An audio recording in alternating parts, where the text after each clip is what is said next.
Everyone loves Howard Stern on E! But unfortunately, due to FCC regulations, all the hot babes who strip down butt naked on the show must have their private parts electronically scrambled so you can't see them. Oh, man, rip-off! Well, now, you can beat the system with the all-new Howard Stern Descrambler glasses. Wow! Howard Stern Descrambler glasses let you see through the digital haze. Slip them on, and before long, you'll be looking at Sacred Jade's ass! or Houston food! and wait till you see Richard Hatch's penis. Let me sick! no problem. Howard Stern Descrambler glasses. The right thing to put on when Howard tells them to take it off. That's right, Whoopi. I'm talking to you. Robin, Sergeant Hartman is talking to you. It was funny until he started talking about me. Listen, Robin doesn't seem to be talking to you. Well, Don't talk to Robin the way you're talking to her. In all seriousness, respect, yeah. She was a captain in the Air Force, and you should know that. I outrank you. you were a captain in the Air Force? Yeah. What were you? Captain in charge of the Jelly Donut Brigade? Get down on the floor and give me 20. Oh, forget it. With those Charlies on your chest, your arms probably couldn't even possibly reach the ground. Were you about to call me an asshole? Yes. Easy does it, Sergeant Hartman. That's a captain. Let me guess, Captain Robin was the one who had anal in California. Right. Along with the other 50 states in the Union, of course. Boy.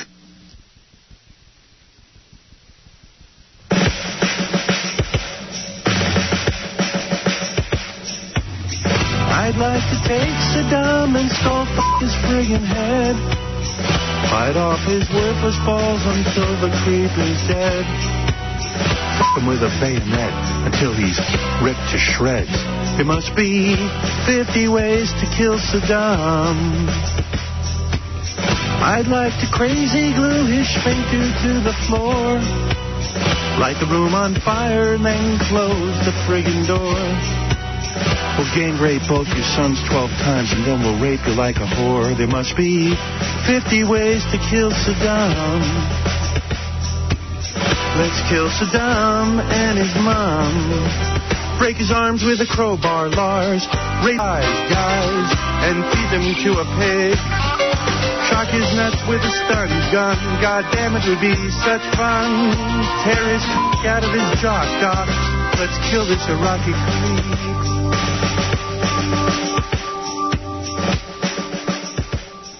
Tom Giussano, he don't do nothing.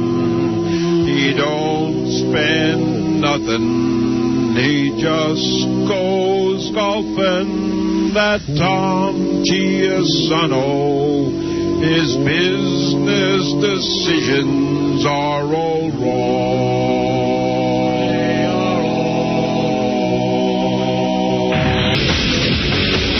Hey now, good morning, everybody. What's happening? Hey now. Hey now. Hey now, hey now, hey now. Hey now, hey now. Ah, what a day, what a day. A pizza gain, a broccoli rob. Chindan. Okay, so, might be time for me to have a new opening song. What do you think? I don't know. Carson had the same one his whole time. This is a good song. Don't get me wrong. I love it. I'm proud of it, but I'm having trouble yelling over it. All right. We'll see. We'll see. Oh, here you go. This is it. Ooh, you sweet thing. How about just a little poontang? Ooh, you sweet thing. How about a little poontang? Real close to getting Roger's album made. I mean, when I say close, I mean close to me and Roger getting into business together. And then we got to go to a record company. There's 3 ways to go. I could just put it out and sell it over like the internet and the radio. That's one way. Then you can go to a small record label. Right? You can go to a major record label. And I don't know what, we got to go figure out together what's the best way to approach this thing. You think you want to have those... Well, who is that guy? Like, there are certain guys you only know from their TV ads for their mail-in record albums, like Slim Whitman. Slim Whitman, yeah. Boxcar Willie, yeah. Roger Allen Wade. One of those. Well, I don't think there's a wrong way to approach it, because that Poontang song does not get out of your head once you hear it. And I also wonder if we should re-record these songs or just put them out the way they are. Oh, geez. Well, I thought you were thinking, full recording session with an orchestra. I don't know. There's a charm to what he does with his guitar. Give him both versions. Give him both. Give him both. I like the rawness. Me too, but... Yeah, because it's got a lot of emotion. Sometimes, like, when I hear, like, James Taylor in concert, and he comes out with a full orchestra. Yeah. You go, you know what? It's so much cooler when he just does his guitar. I understand what you're saying. I don't know. It depends on the song, I suppose. And the artist. What does Roger want to do? Screw what Roger wants. No, of course. Actually, I'll leave all that up to Roger. Yeah, Roger doesn't have a say in this, Robin. I don't think Roger knows what's good for him. I mean, I think of him as an artist, and he may have a way he wants his songs portrayed. He's an artist. With the BB gun, lay there in the tall grass and laugh at what I'd done. Love that. Put a blood blister upon each bun. I'd like to shoot you in the eyes with a BB gun. One more time. I'd love to rub your toothbrush on a sick monkey's butt and give your home phone number to some perverted nut and tell everybody what you really weigh. And then just for fun, I'd like to shoot you in the eyes with a BB gun. What a genius. Because I'm wondering, are you thinking of it as a musical album or a comedy album? Oh, musical. Musical. Oh, then maybe you want to go back into the studio. We'll see. Oh, no, it's definitely not a comedy album. I think his music's good. It's also funny. But I mean, it is funny. You could, I mean, and for a comedy album, this is all you'd want to do, is just put him in the studio with a guitar. No, when we go for the Grammy, we're going for the music, not for the comedy. Some people's pain just happens to be funny. Right. She's gone back to whoring. Okay.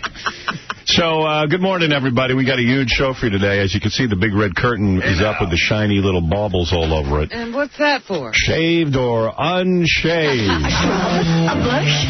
What's your fave? What's the deal? Shaved or unshaved? It's shaved or unshaved. Big question mark. Shaved or unshaved? Shaved or unshaved. Shaved or unshaved? That's right. See, this is the game where girls come in and we have to guess whether they're shaved or unshaved. Shaved or unshaved? And we'll be playing that later on in the morning. Tomorrow, Tabitha Stevens. Later this week, Bernie Mac, Jenna Jameson. Coming soon, Jim Carrey, Mark Wahlberg. And we'll be back right after these words. Here's Christian Slater's father with a patriotic tune. I'm an American, a full-blooded American. I live in the greatest land of all. I'm an American. I love being American, and that's why I'm always standing tall. It's a land composed of many things that we're all united as one. We have found the lucky penny, so we chase happiness, money, and fun. I'm an American, a full-blooded American, and anyone who I think is a smart. And anyone who I think doesn't belong. And anyone who I think go back to hell. The Howard Stern Show. Howard Stern Show. The announcer says something. I didn't talk to you. I did. I freaked out.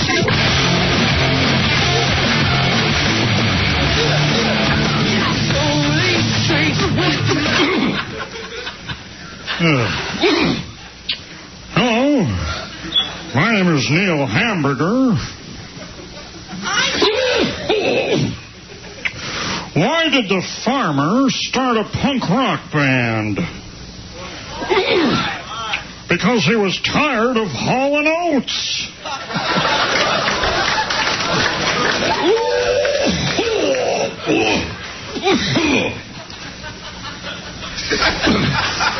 does Britney Spears sell so many millions of albums? Because the public is horny and depressed.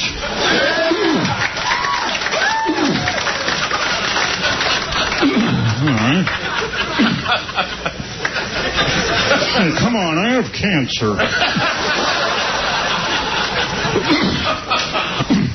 Why does Kentucky Fried Chicken come in a bucket? So I have something to throw up in afterward.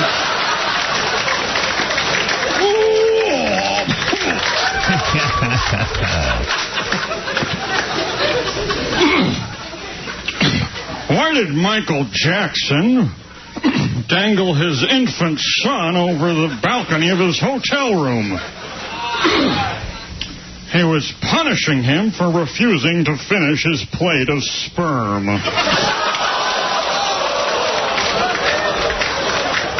Wow. That's Neil Hamburger. Is he a new comedian? Yeah, he's one of those young whippersnappers, I guess. I don't know. He was on Jimmy Kimmel's show. Someone gave me a tape. I didn't get to actually see him. I just heard him. Seems like a funny guy, though. I like that. I know that's funny. Hollywood Squares mentioned me last night. You were a question? I was an answer. Or, yeah. I was a fake answer. You were a joke answer? No, I was a fake answer. Oh, somebody's bluff. Okay. I was a bluff. I was Miss Piggy's bluff. Oh, Miss Piggy was on. Yeah, the Miss Piggy that doesn't even sound like Miss Piggy. I don't know who does this now, but it's not even close. Rodney, your turn. Miss Piggy. Miss Piggy. Muppets are having their 25th anniversary of the Muppet Show, by the way. Miss Piggy, what famous person wrote, quote, "Fart for freedom, fart for liberty, and fart proudly"? I think it was whoever had the square last week.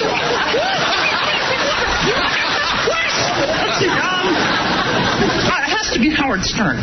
I agree. Benjamin Franklin. Wow. X gets the square. What was Benjamin Franklin thinking? He was a funny dude. He was a psycho. I didn't even finish the voicemail yesterday. Let me just finish up here. Hey, listen, man. Jennifer Lopez's ass has finally hit the wall. A new video was out. She plays a stripper, and her ass is huge. I mean, it's horrible. When she shakes ass and she stops moving her body, her ass keeps going in the same direction that her body was just stopped going in. Her ass is so big. It is unbelievable. I mean, she plays a go-go dance, and it's sickening. Her ass has finally hit the wall, man. Howard said it. The day would come where her ass would cross that line, and the day has come. Her ass is horrible. Take it easy, guys. Her ass is horrible. Yeah, it hit the wall for you a number of years ago. Yeah, I mean, I was looking in the Inquirer. They were showing that ass, like the leg and the thigh, and it was full of cellulite. She's a little too young to be having cellulite like that, especially being in the show business arena and being a dancer. What's that? Jesus Christ, if I want to see that, I'll look at my own ass. I got a mirror at home to show me that. Man, that in your movie stars. I go to the gym, I do squats, I run every day, and I still got an ass that's just hideous. I mean, it's unbelievable. It's got like lines where there shouldn't be lines, and like if I tense my ass up, you see all kinds of weird moon ripples. Oh, really? Like the craters of the moon? Yeah. If I keep it loose and relaxed, it's not horrible. So, you know, you just wear pants all the time. What's the big deal? Except when I'm in bed with my chick, and she says, "Let me see your ass." I go, "No way." Then you need a stunt ass. See, my chick never says, "Let me see your ass." She goes, "Ooh, I can see your ass." Right. Yeah, cover that. Yeah. Does Dana tell you you're hot and stuff? No, not hot. I mean, she's not that retarded, but she's you know, she told me I'm sexy. She compliments you where she can. Yeah. Well, she's got to think you're sexy. She's sleeping with you. No, she really does. Yeah. She's turned on by me, I think, genuinely. I mean, you know, it's surprising to me, too. Yeah. Me, too. But when she compliments you, does she ever say, "Oh, you have beautiful eyes," or? Yeah, she does. She actually likes my eyes a lot. Oh, okay. I have Chicks say that when you don't have anything hot. I have nice eyes too. Yeah, that and and she says I have a nice voice. I had my big anniversary yesterday, 3-year anniversary. Anniversary of what? My meeting Beth. Oh, really? Yeah. That was just the meeting? That was when we met. We met 3 years ago yesterday. All right. Wow. And the guy told me, he says, I don't count my anniversary until the first day I banged her. Who's that? What guy told you that? Richie Notar. Which was trying to be all macho and a big shot. Right. You know, I don't count it till the first time I bang her. Who cares about a meeting? Yeah, I was like, okay, sure. Sure you do. What's up with Richie? I have this friend, Richie. He's engaged. And, they're living together now. Yeah. Richie and Jane. Okay. They keep getting these little dogs. They've got like 3 now. This is a recent thing? You saw it yesterday. I saw the littlest, the newest one. But he was saying he had 3 dogs. I didn't know they just acquired all of them. Yeah, he keeps pulling dogs out of her purse. Like these little tiny chihuahuas. And he likes the little tiny dogs. Yeah, those dogs are small. I don't even think he's home enough to take care of these things. I don't know how he's doing it. Well, is Jane home? Not that she goes with him, so. Oh, dear. Who's taking care of these dogs? I don't know, but somebody ought to call the ASPCA on it. Maybe he has to keep getting them because he keeps losing them. I don't know. I don't know what's going on. But what a cute dog. Yeah. That was a cute dog. Yeah. I could see you with a little dog like that. That's the kind of dog that makes me think I want a dog. Really? But then I get over it. I go home. Right, trust me. You don't want one. I just read a thing in the paper how, I guess, our union was fighting the fact that, like, Clear Channel, the big radio now is, like, run by 4 companies. Right. All of radio. Viacom. Like, if I was to get fired from here, I'd be sunk because there's only, like, 2 other companies you could go to. Right. But there's Viacom and Clear Channel and then, like, 2 other companies. What is it? What is the other one? Or the 2 others? I don't know. I don't even know their names. Yeah. I should. Because I used to be on top of stuff like that, but now I don't even care. But, so I guess Clear Channel wants to take the overnight slot from midnight to 6 a.m. and use taped announcers like, they'll take one of their announcers who, like, works somewhere, I don't know, in L.A., and tape him. Like an automated kind of thing? Like an automated kind of thing. And our union was fighting it, and I went, they shouldn't really fight it. I mean, a radio station has a right to play taped DJs. And you know what? I've seen lots of stations do it, and it always sounds bad. Yeah, they've tried automating across the country many times. And let them do it. I mean, if that's what they want to do. Our union says, well, there'll be less jobs for announcers. Well, so be it then. Let the market bear it out. Maybe the days of the announcer are over. I don't think so. I think people like listening to a live voice. Well, basically, the union is fighting for its own life. Right. Less, announcers, smaller membership, less power. I mean, I know for me, it was like when I got started, it was good that there were these little stations around, and they'd hire me for $4 an hour to go in there and be the live announcer. And I never would have sounded as good as a professional announcer, but there was something sort of charming about having local announcers. Right. And I just think that'll always be the case. But everyone's so friggin' afraid. Well, that's, anytime people want to change, people will fight. There's nothing to fight about. Let's see. The American Federation of Television and Radio Artists, that would be our union, confirmed yesterday its new radio contracts with Clear Channel, permitting voice tracking on the midnight to 6 a.m. shift. So they lost the battle. Our union lost the battle. The deal was worked out last month with hosts at WLTW, WAXQ, WKTU, and WWPR. And is expected to be the blueprint for a new deal at Z100, where the current contract has not yet expired. Voice tracking, which previously was not allowed on these stations, is the use of pre-recorded voices instead of live announcers for music shows. Clear Channel has been a pioneer in the widespread use of this technique, which enables the company to cover multiple shifts at multiple stations with one announcer. And that way they're able to pay some of their announcers more money because they're doing multiple shifts, I guess. Voice tracking also saves Clear Channel a lot of money. So, hey, let them do it. See how it works out. Voice tracking critics says it strips away two of radio's greatest strengths, being local and immediate. So if that's really a great strength, it'll come back. Yeah. You know what I mean? It is a strength. You can't get rid of it. Exactly. If that's the strength of radio, they'll quickly realize it. Some hosts felt allowing any voice tracking would be a defeat, even though Clear Channel executives privately said they would be very unlikely to voice track daytime or evening shifts here anyway. Who cares? Let them voice track the whole goddamn radio station for all I care. Who cares? I was more interested. Yesterday, our fearless leader was talking to the FCC about whether these companies should be allowed to own more radio and television stations. I know, but Mel had... I got tape of it. Mel had laryngitis. I know. I almost didn't recognize him. I said, that's Mel? He sounds sick. Mel is a good arguer, but when you have laryngitis, he's not such a good arguer. Takes away from your argument. Yeah. I mean, why are we arguing? There's supposed to be a free market. You're supposed to be able to buy as many radio stations as you want and do whatever you want. Well, what do politicians worry about? Problem with two companies owning all the radio and television stations. I don't even care. Well, that's because you don't need it anymore. But if you were a young man starting out... Yeah, there's still radio stations you start out. It's the same... Let me tell you something. It's the same setup. I don't think so. It's the same goddamn setup. The only bitch is if you piss off Mel.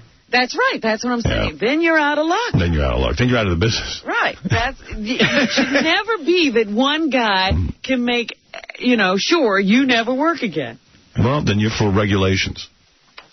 No, I'm just for a little wider market. A little control. Well, maybe you're right. Make it 3 guys. Live orchestras had that argument. When radio stations went to recordings, remember that? That was years ago, for real. I wasn't around. That was before my time. Well, I read a whole bunch of broadcasting books. That was even before my time. There was a rule for a while that you could only use a live orchestra on radio. And finally, the radio stations fought it because they wanted to go to recorded music. Right. And there was a whole big battle over that. Doesn't matter. Look, no more orchestras. Starting to kill that.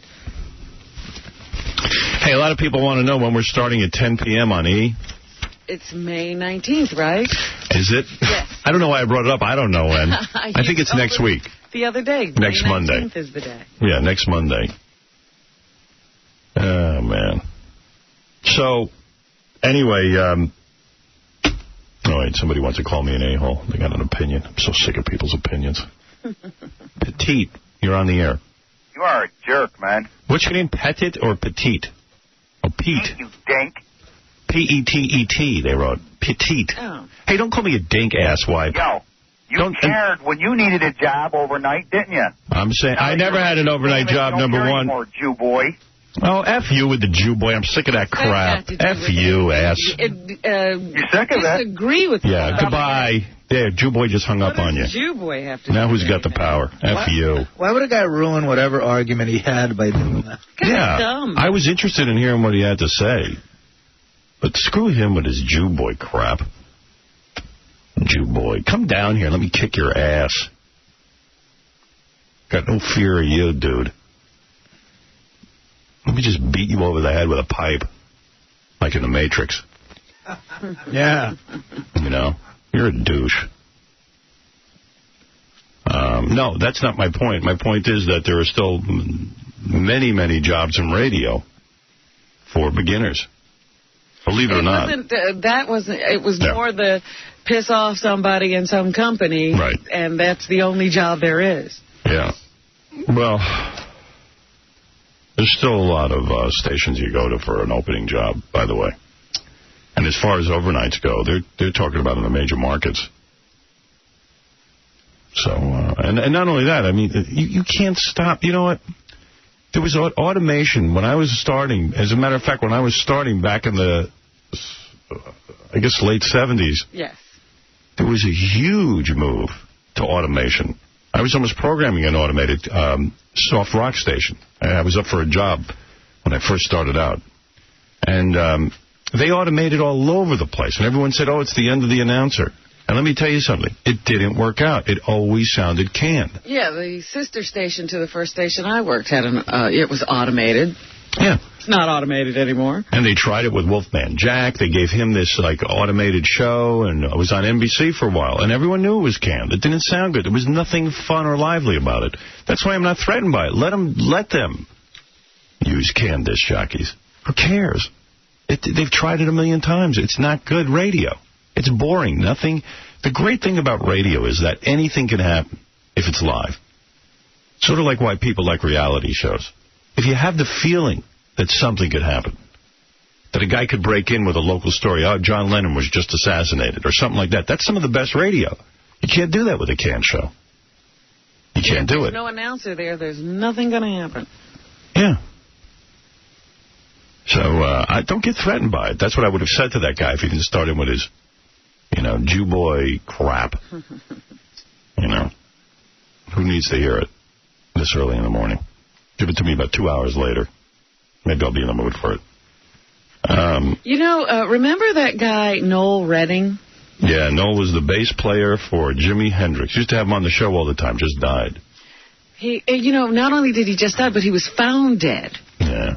Like after a couple of days, right? Yeah. His rotting corpse was found. Yeah, somebody just walked in and, wow, I wonder how long he's been lying. Did you get a sad feeling about him every time he was on? Yeah. You looked at him and you knew he's going to be found dead. Yeah, there are certain people you could look at and and when you're found dead, like after days, that means nobody cares about you. Nobody called in days. Nobody was looking for you. Nobody was expecting to see you. Noel was like this little skinny guy who was ravaged. His face was ravaged by, I guess, for the years of partying or something. Yeah. I remember you having him on all the time. Yeah, no. Nice guy and everything. And I was like, wow, Jimi Hendrix's bass player. What a cool thing to be. Right. Although some people had told me that Jimmy actually played all the bass parts on all the Experienced albums and stuff. And Noel just sort of... Noel was the touring bass player. Yeah, he covered them during the tours. Yeah. Those guys sat there and tried to figure out what Jimmy was doing. Well, I heard about it yesterday. They said it might have been a liver problem. That makes sense. Yeah. Well, I mean, I know he was always in the pub. I don't know if he had a drinking problem or what, but I know when he was with Hendrix and stuff, he used to talk about, there was tremendous drug use. Right. And he looked much older than what he was. I could never even fix his age. He looked like a 90-year-old man when we met him. And I remember after I met him the first time, I looked at the cover of the Jimi Hendrix Experience album to see what Noel used to look like as a young man, and he was so cool looking. Yeah.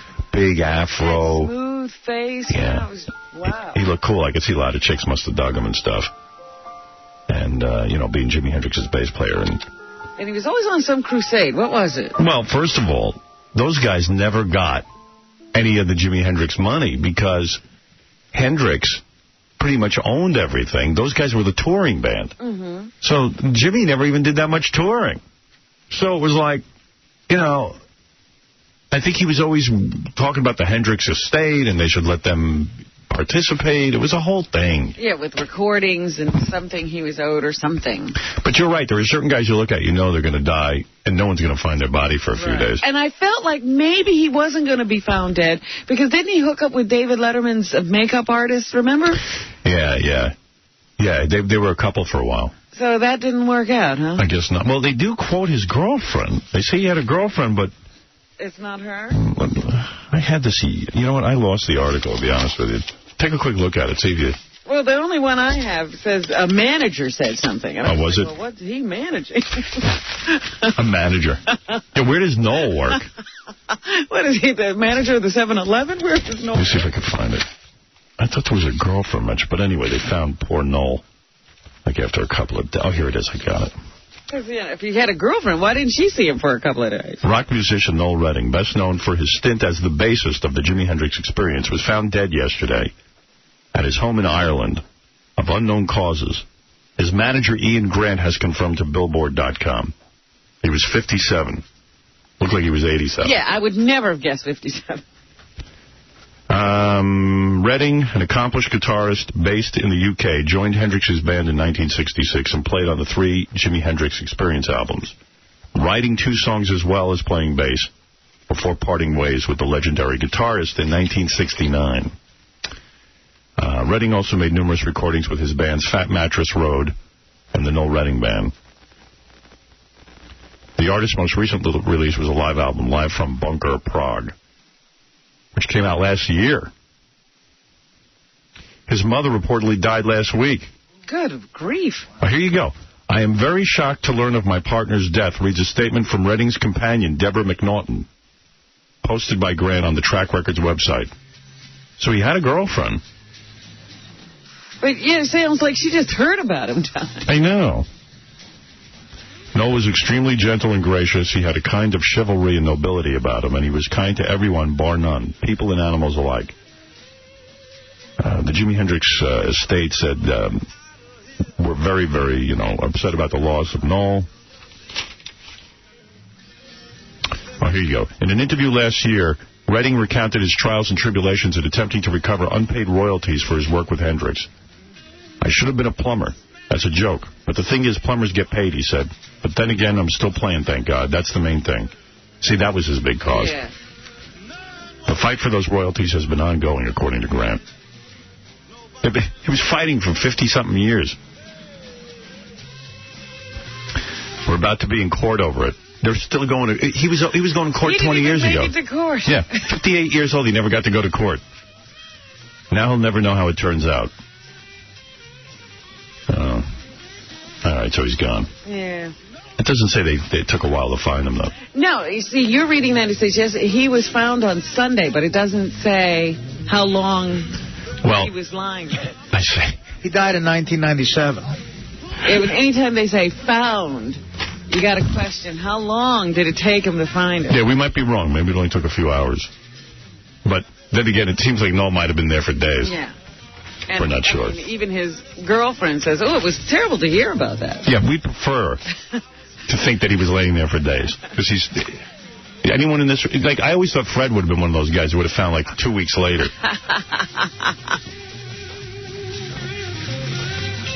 You know? Jessica Hahn, you're on the air. How you doing? All right, what's up, Jessica? You know what I was thinking? I was watching Private Parts yesterday, and I really thought about reality TV.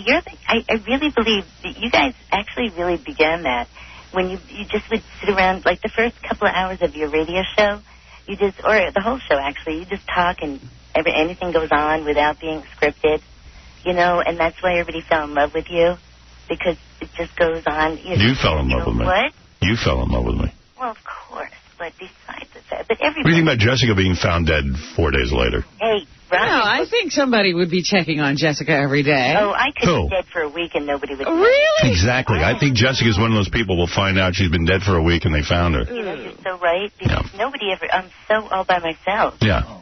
Oh, yeah. I prefer it, but nobody comes, it's like 4 days before I see anybody. Like Ronnie, her boyfriend, doesn't come over to bang her but every 4 days. Yeah. But she always had an assistant or something. I gave up that?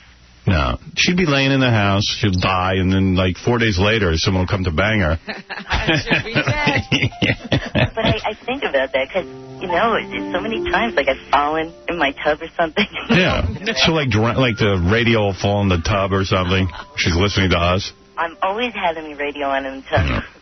She'll be bloated from water. Oh, that would be nice. I would want to look good, at least, if I was dead. If Jessica died, I'd go to her funeral.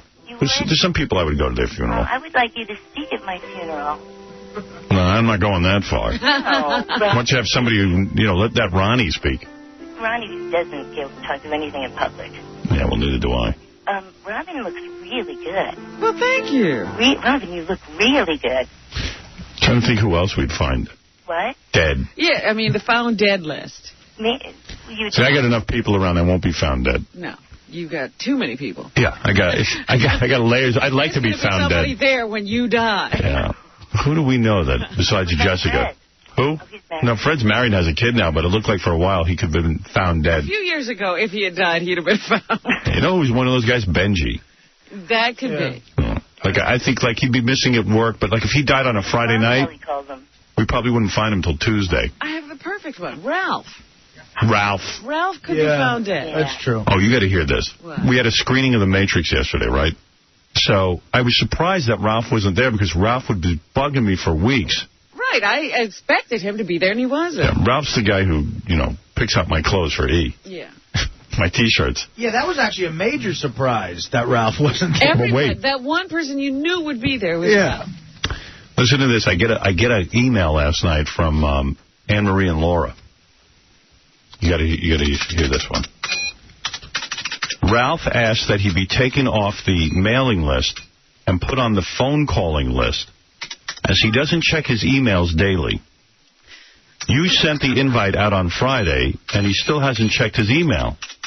I know when you don't get a return receipt, you call people to make sure they've gotten the invite, and you called him yesterday and again today, but Ralph wants to get a call instead. He said he needs as much time as possible to get things together to attend these screenings. Oh, my goodness. It's the biggest joke. I'm going to frame this. I died when Did you die? I died when I read that. We just were in the office laughing because, it goes to the age-old question. What does Ralph do? Nothing. What is he rearranging? Yeah, what couldn't he make it? Let's say he learned about it a half hour before it was happening. What could he do?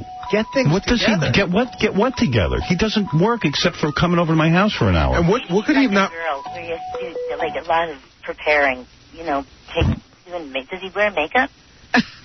But he had 2 days' notice, right? That's what he said. Well, first of all, he doesn't. Why is he too busy not to check his email? I don't know. That's number one. Like, what else? I check my email 5 to 10 times a day. And you know what? Message there. Half the time when you call Ralph, you can't get him because he's on the computer. Yeah, he's always on. While he's on the computer, he could check his email. He's surfing eBay for, Star Trek dolls. And then he has a whole bunch of different email addresses. So, I'm sure he doesn't even know which one to check or which one he gave out to people. What is he doing in that apartment all day? And then he needs to be called, and it seems like they phone called him as well. They called him twice, and he still didn't get it. But on top of it, he's brazen enough to send that email out. Yeah, he needs... Who cares if he's even there? Why would we... Did he need to call? Who would call him? He acts as if he's you. Don't you realize I need time to prepare? It sounds like. Listen to this. Ralph charged 20 overtime hours to E in Vegas. How is that possible? 20 overtime hours. When was he working? Well, there was one night he didn't leave Club Paradise till 5 a.m. He worked for me for about 20 minutes. There was no work that he did. He packed my bag. He came to Vegas. And, I was saying I really don't need him to be in Vegas. Right. But I felt bad for him. I didn't want to leave him out. I said, I'm certainly capable of unpacking my bag and then just hanging up these shirts and putting them on. Because he's not in the room dressing you. No, well, he comes up and he dresses me. Because he wants to do something, but otherwise he's by the pool or gambling. So wait a second. That means for the 3 days that we were there, he worked 8 hours each day and then an additional 6 a day. There's no way. There's just no way. He was over the gym a lot. Home. And now E is charged overtime? Who wrote me that note? You got to talk to me about that. Come on in here. Yeah. Is that yeah. I have never seen a picture of Beth. Not one. Well, she was in FHM. She was in... go to Betho.com. What? Go to Betho.com. Oh, cool. I am dying to see what she looks like. And second, I was supposed to be on Get Me Out of Here Celebrity, but I turned it down. That's funny. Oh, my God. I was like, there's no way. They asked Beth to be on Celebrity Mole, and she goes, I don't want to be Chris Judd. She goes, and she's so right. And she goes, they want me on there because I'm your girlfriend. What does that got to do with my career? I model for a living. What would that, other than the fact that I'm your girlfriend, why would they want me? I said, well, of course. She says, I said, that's embarrassing to me. They wanted her on the Celebrity Jungle thing? No, Mold. Celebrity Mold. Wow. They called her rough. The one thing I can say about that one is people don't sit around talking about their personal lives. Their personal lives don't come into it. Yeah, but she just was like, they only want me because I'm your girlfriend. There's no other agenda than... Well, you're supposed to be famous. Right. And she's not. She goes, I'm not famous. I'm famous for being your girlfriend. Famous model. No, she's not. She even said, I'm a model. I work every day. I do catalog shoots. I do...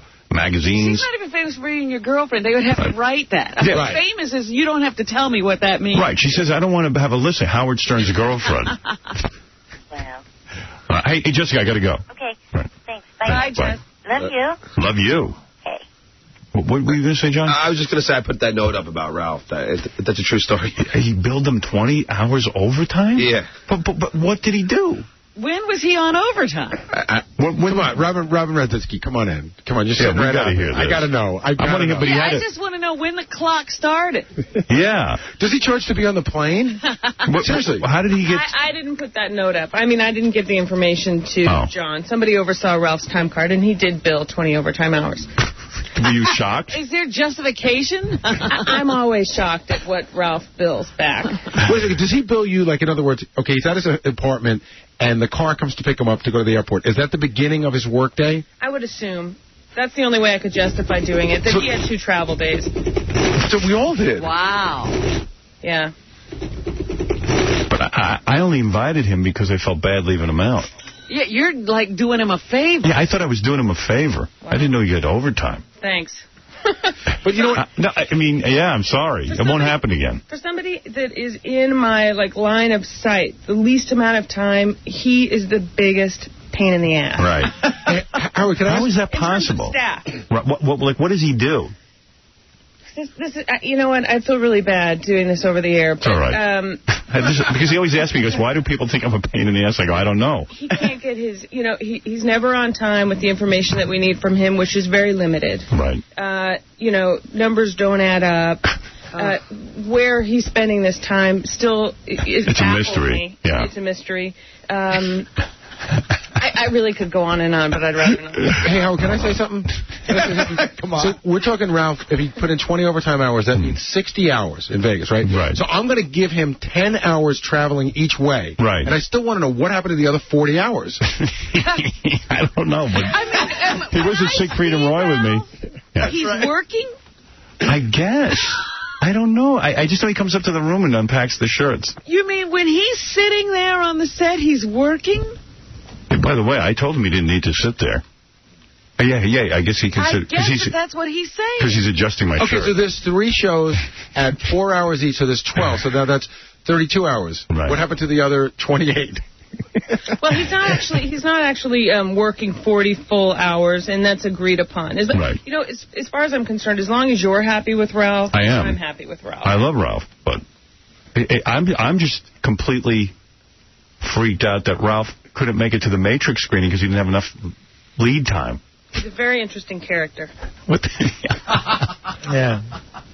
Absolutely. Oh, can we get him on the phone? Because I really need to know. I'll try. Why he needs time. So much advance notice. Hold on. This is very difficult for me to make a call. I don't even know if I have to dial 9 or what. You do have to dial 9. I do. Not be completed. Yeah, you just there dial we 9. go. You do that everywhere now. No, you don't. Not my house. No. I'm sorry. I'm telling you, this won't work either. Yeah, I can't reach the phone thing. I can't see it. It's the most. I keep saying this for 10 years. You can't see the dialing apparatus. Do you want me to dial it? No, I mean, but why should I need you to dial a phone? That's why I don't make phone calls out anymore. Here, and I know I'm doing it right. And I got to lower it, so I don't know what I'm doing wrong. There you go. Yeah.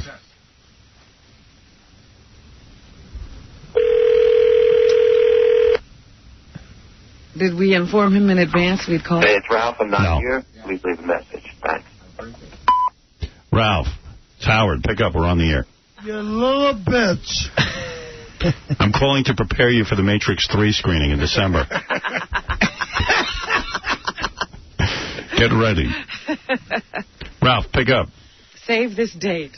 Save this date. June 4th, 2009. Is that enough advance notice?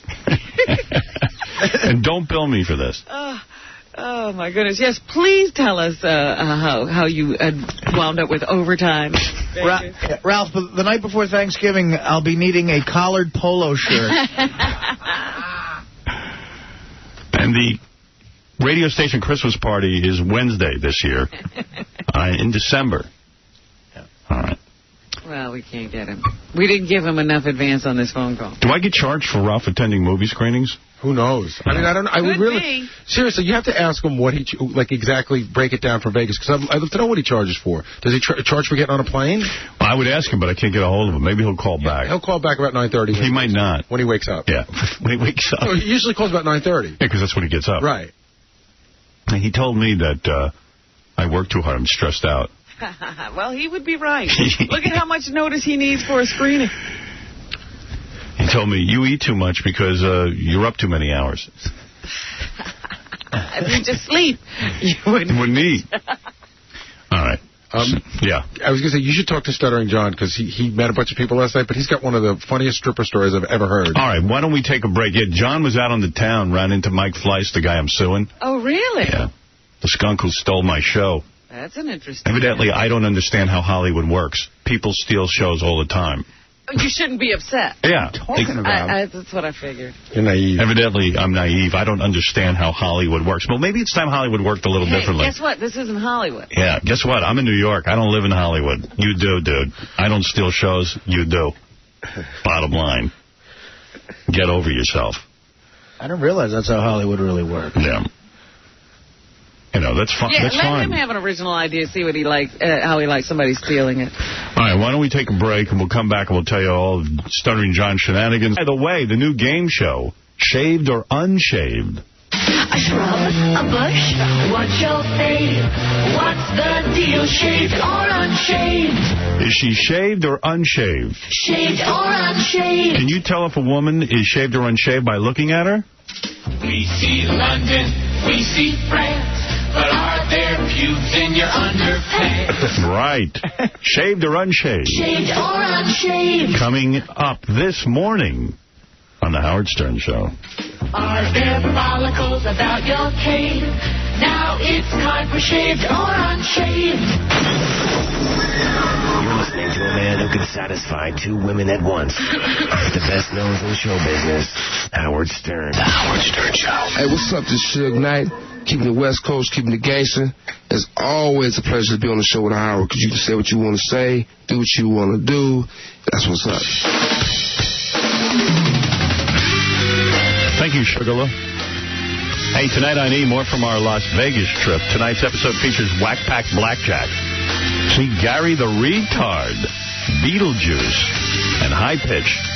And they're going to play Blackjack 21. You won't believe it. You won't. Never seen a game played like this before. It's hilarious. We weren't allowed to help them at all. And when Gary the Retard hit on 19, nothing better than that, especially when you got a couple of hundred on the table. Well, yeah, me and Fred had a couple of hundred on the table. It's all right. I had a couple of hundred on Beetlejuice. Yeah, you didn't do much better. Same difference. He actually held a couple of times, though. Yeah. Gary the Retard was very impressive in that game. Yeah. So, for those of you who enjoy laughter, does anyone remember laughter? You'll like the E! Show tonight, and next week we started our new time slot, 10 p.m., which is Primetime Howie. I think 10 p.m. will be good because, you know what, I go to bed so goddamn late. I might actually catch the show once in a while. I see it every once in a while. Yeah. So, you want to do the John stuff or you want to play the ODB press conference? We could do either one. I was going to ask you, we were talking to the first, did you see American Idol last night? Yeah. And how was it? It was so horrible. It's so done. It's so ready to be over. You know, they're at the end, and each kid, did you see it? No, I don't watch it. What did they do with an hour? For an hour, each kid got to do 3 songs. One song they picked themselves. One song one of the judges picked for them. And then one song they drew out of a hat. They drew out of a hat. See, you saw it. No, I read the synopsis. That's all I need. It was so boring. 9 songs. Were any of them cool songs? No, because like even the songs the judges pick are like Burt Bacharach songs. Yeah, they're into like weird things. Yeah.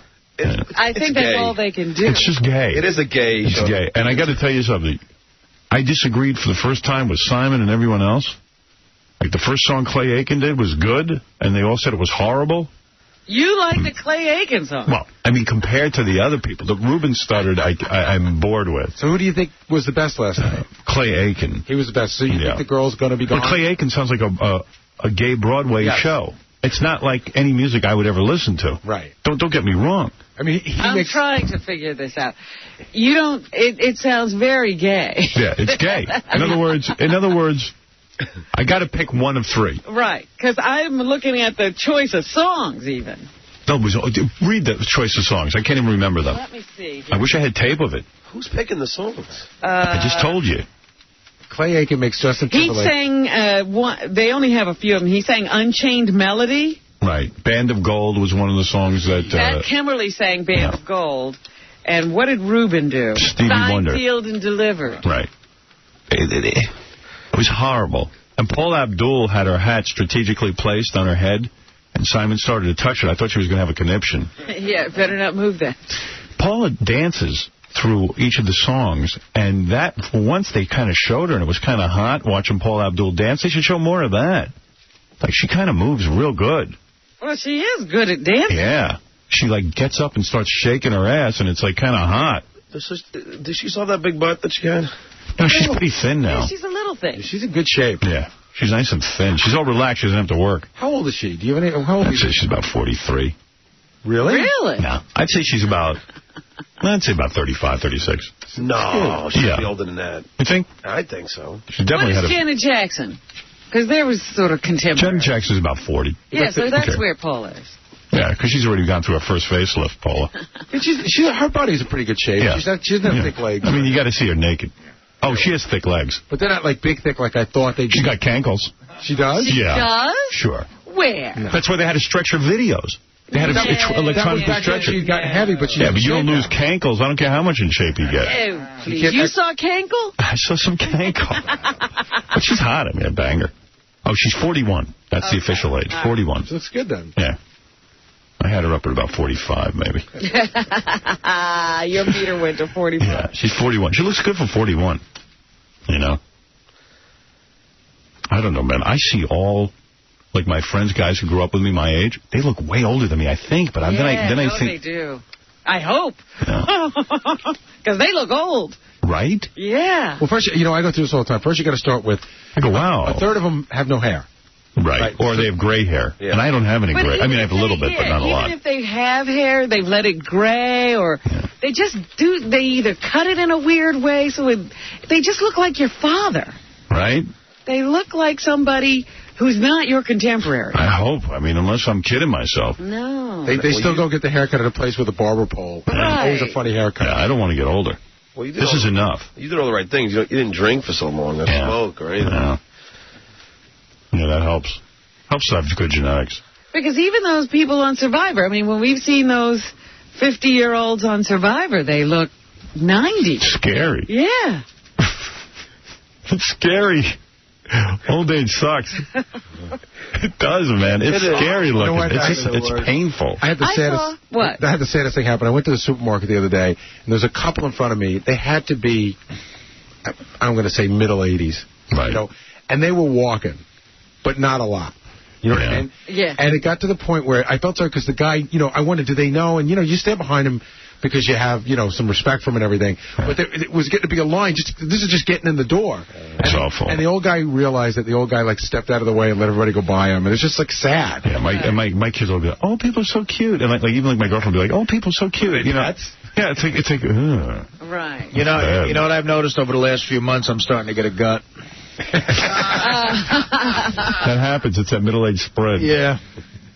But I know what Gary's talking about because I was on a train this weekend, and the old people couldn't move while the train was moving. They went to the bathroom.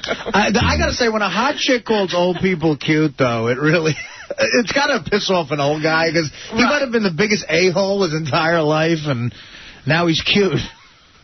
Jessica Hahn has tape of American Idol. Do you want to hear it? Sure. Let me hear this bad caterwauling they do. Hey, Jessica, I always wonder, we don't hear from you for a year, and then all of a sudden one day you'll wake up and call in every 2 minutes. I was thinking about you. I call. You guys, it's so busy. Right. But, yeah, I'm looking for this. I'm addicted to the show. Yeah, me too. I love it. I love it, too. I can't. You're going to drag it out. People this weekend who were just like, oh, this American. They actually vote. Do you vote, Jessica? You know what? I actually did tonight. Of course she does. Who'd you vote for? I'm so torn. I know Clay's a great singer. That's the thing. And Reuben, I know you have problems with him, but he's just something about his expressions and. You know what, Reuben I'm sorry. It's just so fat. Yeah. And they said on the up-tempo songs, it's not good when he tries to do an up-tempo song. Yeah. Because it's horrible. It's terrible to try to watch him move. And I'll tell you what else. The chick, Kimberly. Yeah. I yell at my screen. I go, you know what? You fat slob. Look at the goddamn screen. You want to be the American Idol? Lose 70 pounds. First of all, she's gorgeous. Yeah, because you got to close your eyes in order to enjoy it. I go, just lose 50 freaking pounds, and you know what? You'd be a hot chick with a great voice. And you'd have no problem with her. And you'd win. You'd go right for it. Yeah, I don't want her. But you know what's going to happen? Like I would rather have that skinny, gawky kid, although I can't stand him either. I hate him. He's no American Idol. Well, he's more than the other two aren't. They're gonna, if Ruben wins, this is what's going to happen. They're going to put him on the cover of Entertainment Weekly. They're going to go like fat as in. Star Jones is going to have him on. They're going to talk about how they're happy with their weight. No kids are going to buy the record. And then he's going to have a stroke at 52 and be on a respirator like Luther Vandross. That's after his diabetes at 40. Right. Well, I just think Clay has the best voice. All right. So anyway, what tape are you going to play? Okay. What are you going to hear? I'm queuing it up. Are you naked when you're playing this for us? You know what? By the way, I did not hit the wall. She's the new Mel. You said you hit the wall. You might have said it. You wanted to know if I did. I wonder. Are you still with that guy? Oh, I did. Yeah. Am I still with what? Your boyfriend. Sure. Isn't that like 15 years, right? 11. Wow. I know. Actually, it's like 3 months of the amount of time we see each other. That's why it's still fresh and new. That's why I look good. I sleep and I take care of myself. All right, play the American Idol tape. I'm queuing it up, sweetie. I know. But none of the songs are that great. I wish I could judge.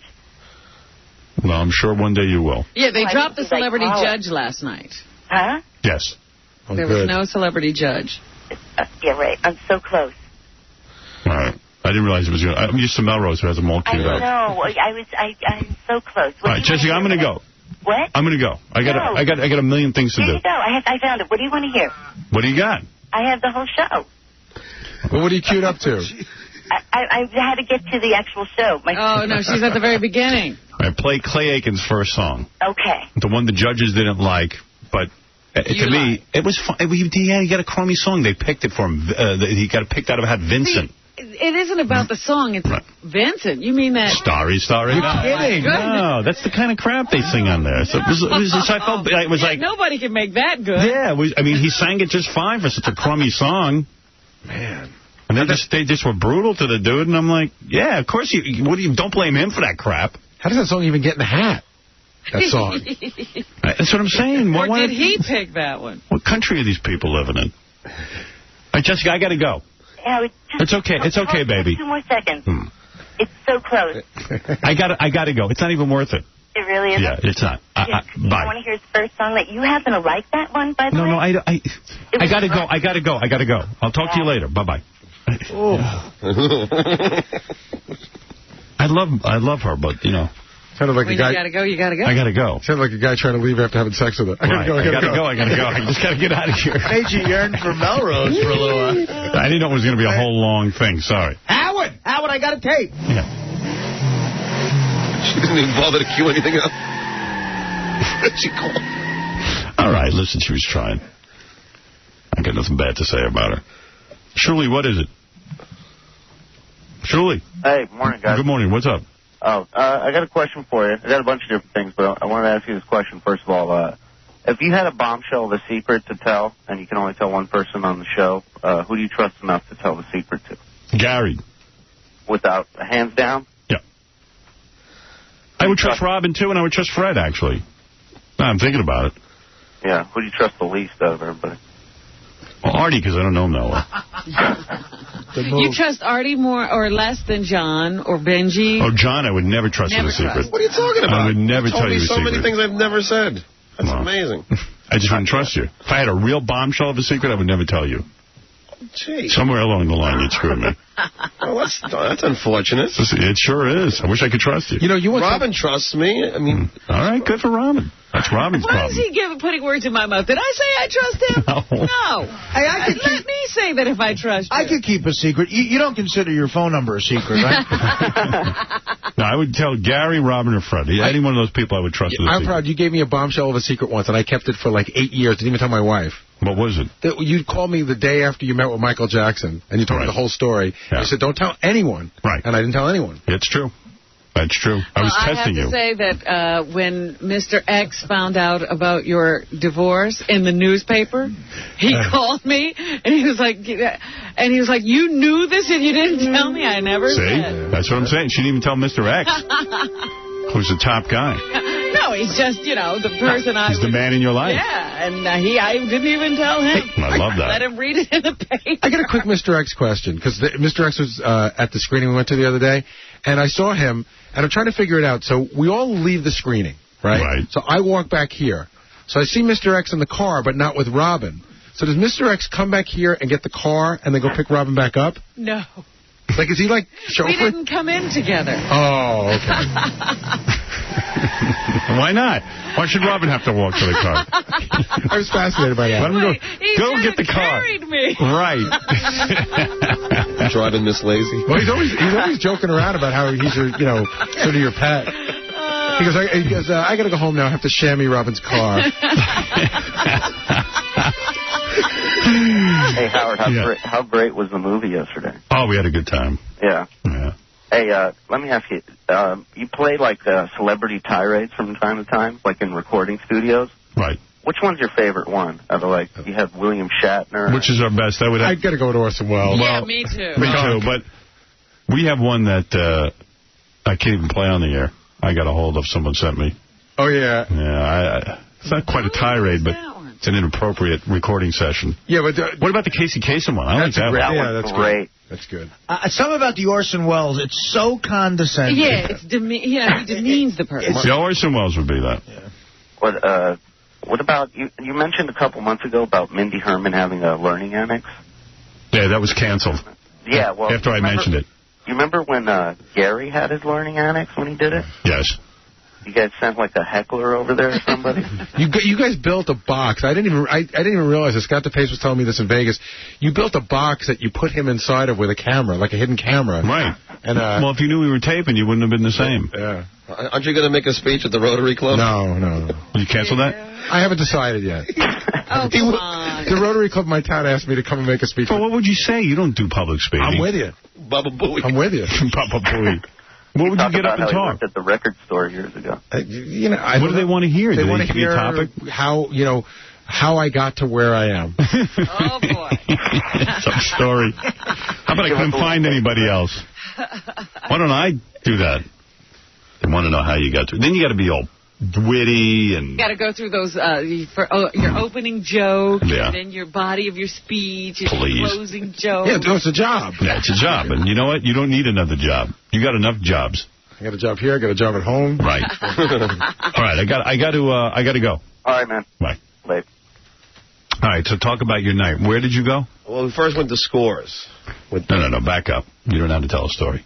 What do you mean? Last night, you went out. Well, it starts out. I go to Scores. You went to the Upfronts. No, I didn't go to the Upfronts. I just went with a couple of guys I know from I'm a Celebrity. All right. So all right. So we go to Scores. Last night, because of the Upfronts, which is the networks announcing their upcoming shows, some of his friends from I'm a Celebrity, get me out of here, we're in town. Yeah. Can you say who his friends are? Nah, just some guys. Some of the guys from the show. Yeah. Okay. So we went over to... Why can't you say it? Because they'll get in trouble with their wives. Yeah, I don't even want it. It doesn't matter. Okay. So it wasn't Tyson and Chris Judd, is that what you're saying? No. It wasn't celebrities. It was right, okay.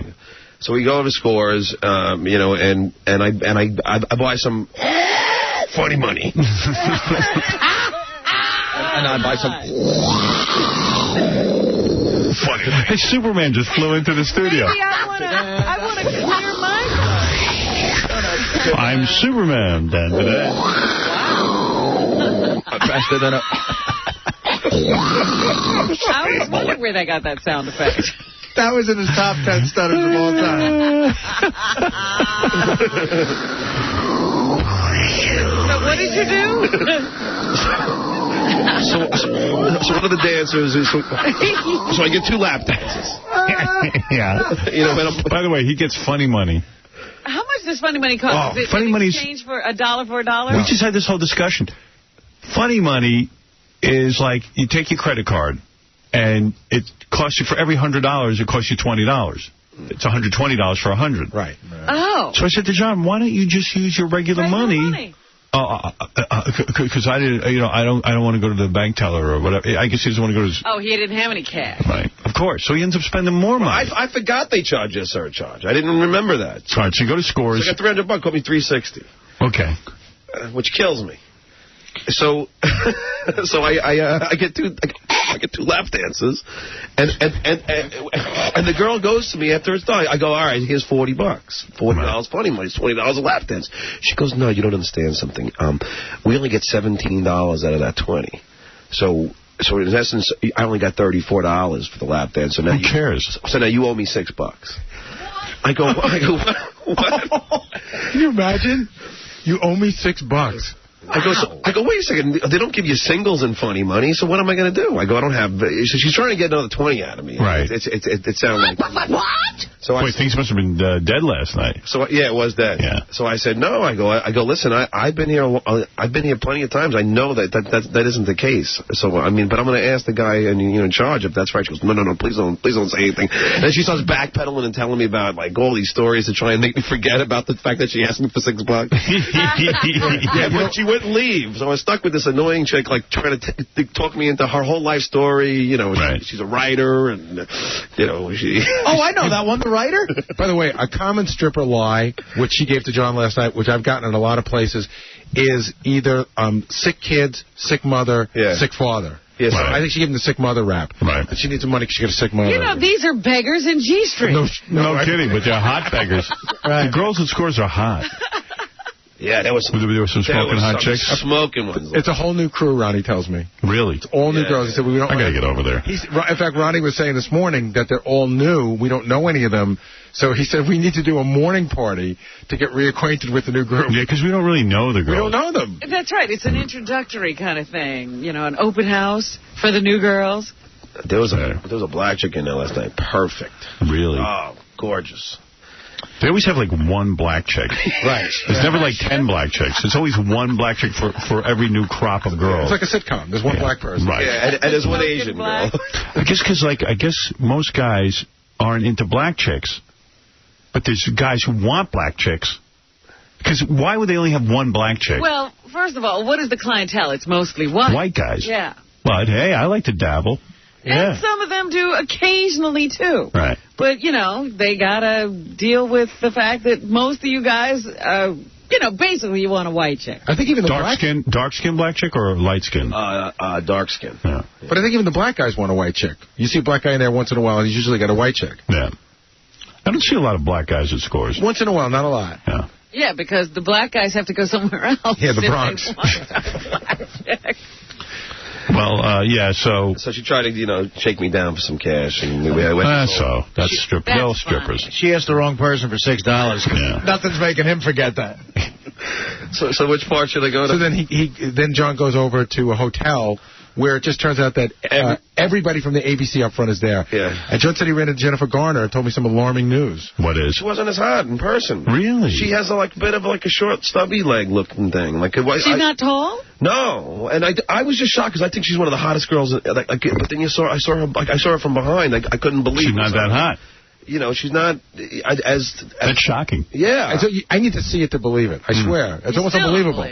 A lot of chicks who are hot on TV are little, tiny, skinny chicks. You know what I mean? Yeah, like Lara Flynn Boyle is a midget, isn't she? Right. Midget. She's actually a midget. Yeah. But her butt wasn't that skinny. Yeah. That's the thing that really bothered me about her. Jennifer Garner's always had a weight problem. She chiseled down for that show, but... she had a weight problem? Yeah. She used to be heavier. Yeah. She could plump up easy on you. Oh. So see, that's scary with a chick. Scott Foley's lucky to get rid of her. Show canceled. What was funny to me? They just filed their divorce papers, and the date of their separation was the night of the Oscars or something. Wow. Like some award show she showed up to alone. That was the date they separated. She's one of those chicks that doesn't look all that unhappy being separated. You know what I mean? That was like the best thing ever. Yeah, like, wow, thank God I'm done with this dude. I'm free. Yeah. Well, she was in my top 3, but she... Who else did you see there? Anybody good? Well, yeah, then I'm out front, waiting for my car, because now we're going to go over to Lotus, because that's where the party is. And dude, have you been to sleep yet? That's what I said. I said, when do you sleep? I slept all afternoon. I took a nap all afternoon to prepare for it. So then I'm out front. Eric Roberts is out front. Yeah. And so I wasn't... I just... Wow. Well, you're kidding. Well, I said to him... Well, he has that sitcom that got picked up. Yeah, Less Than Perfect. Yeah. Beth was on that one. Yeah, Beth was on it. So I said, hey, we want to come with us to Lotus. And he's like, maybe. And he said, then I see the wheels turn, and he realizes he's going to be in the car with Stutter and John. Yeah. And I'll be here in 2 hours to tell everybody about what happened. Then he goes, no, I'm not going. I'm not going. All right. But Georgina Lopez showed up, that guy with the sitcom. He's a big fan of the show. He was, okay. All right. But that's not the biggest. So then we go over to Lotus. And I'm upstairs, and Trista was there. Trista from The Bachelorette. Yeah, who, I didn't recognize her first. It's really dark. And they talk about having her wedding on, a 4-hour special on ABC. 4 hours? I was going to say that they're devoting 4 hours to Trista's wedding. It'll be Who 3 is shows. She's a big star. Evidently. Jesus. People like her. Michael Douglas' wedding was 2 minutes on Entertainment Tonight. I know. 4 hours of her? I know. Jesus. And then her boyfriend, the guy was Ryan, but he's in the corner like hating to be there. He's like, I hate this. Yeah, that's why the marriage is going to be so. But I said to John, she loves it and sucks up all the attention. Right. And he's like a normal guy who just wants to go live with us. Well, I said to him, so where are you going to live? Dude, you stay up all night, you're a lot funnier. Yeah, you didn't sleep at all, did you?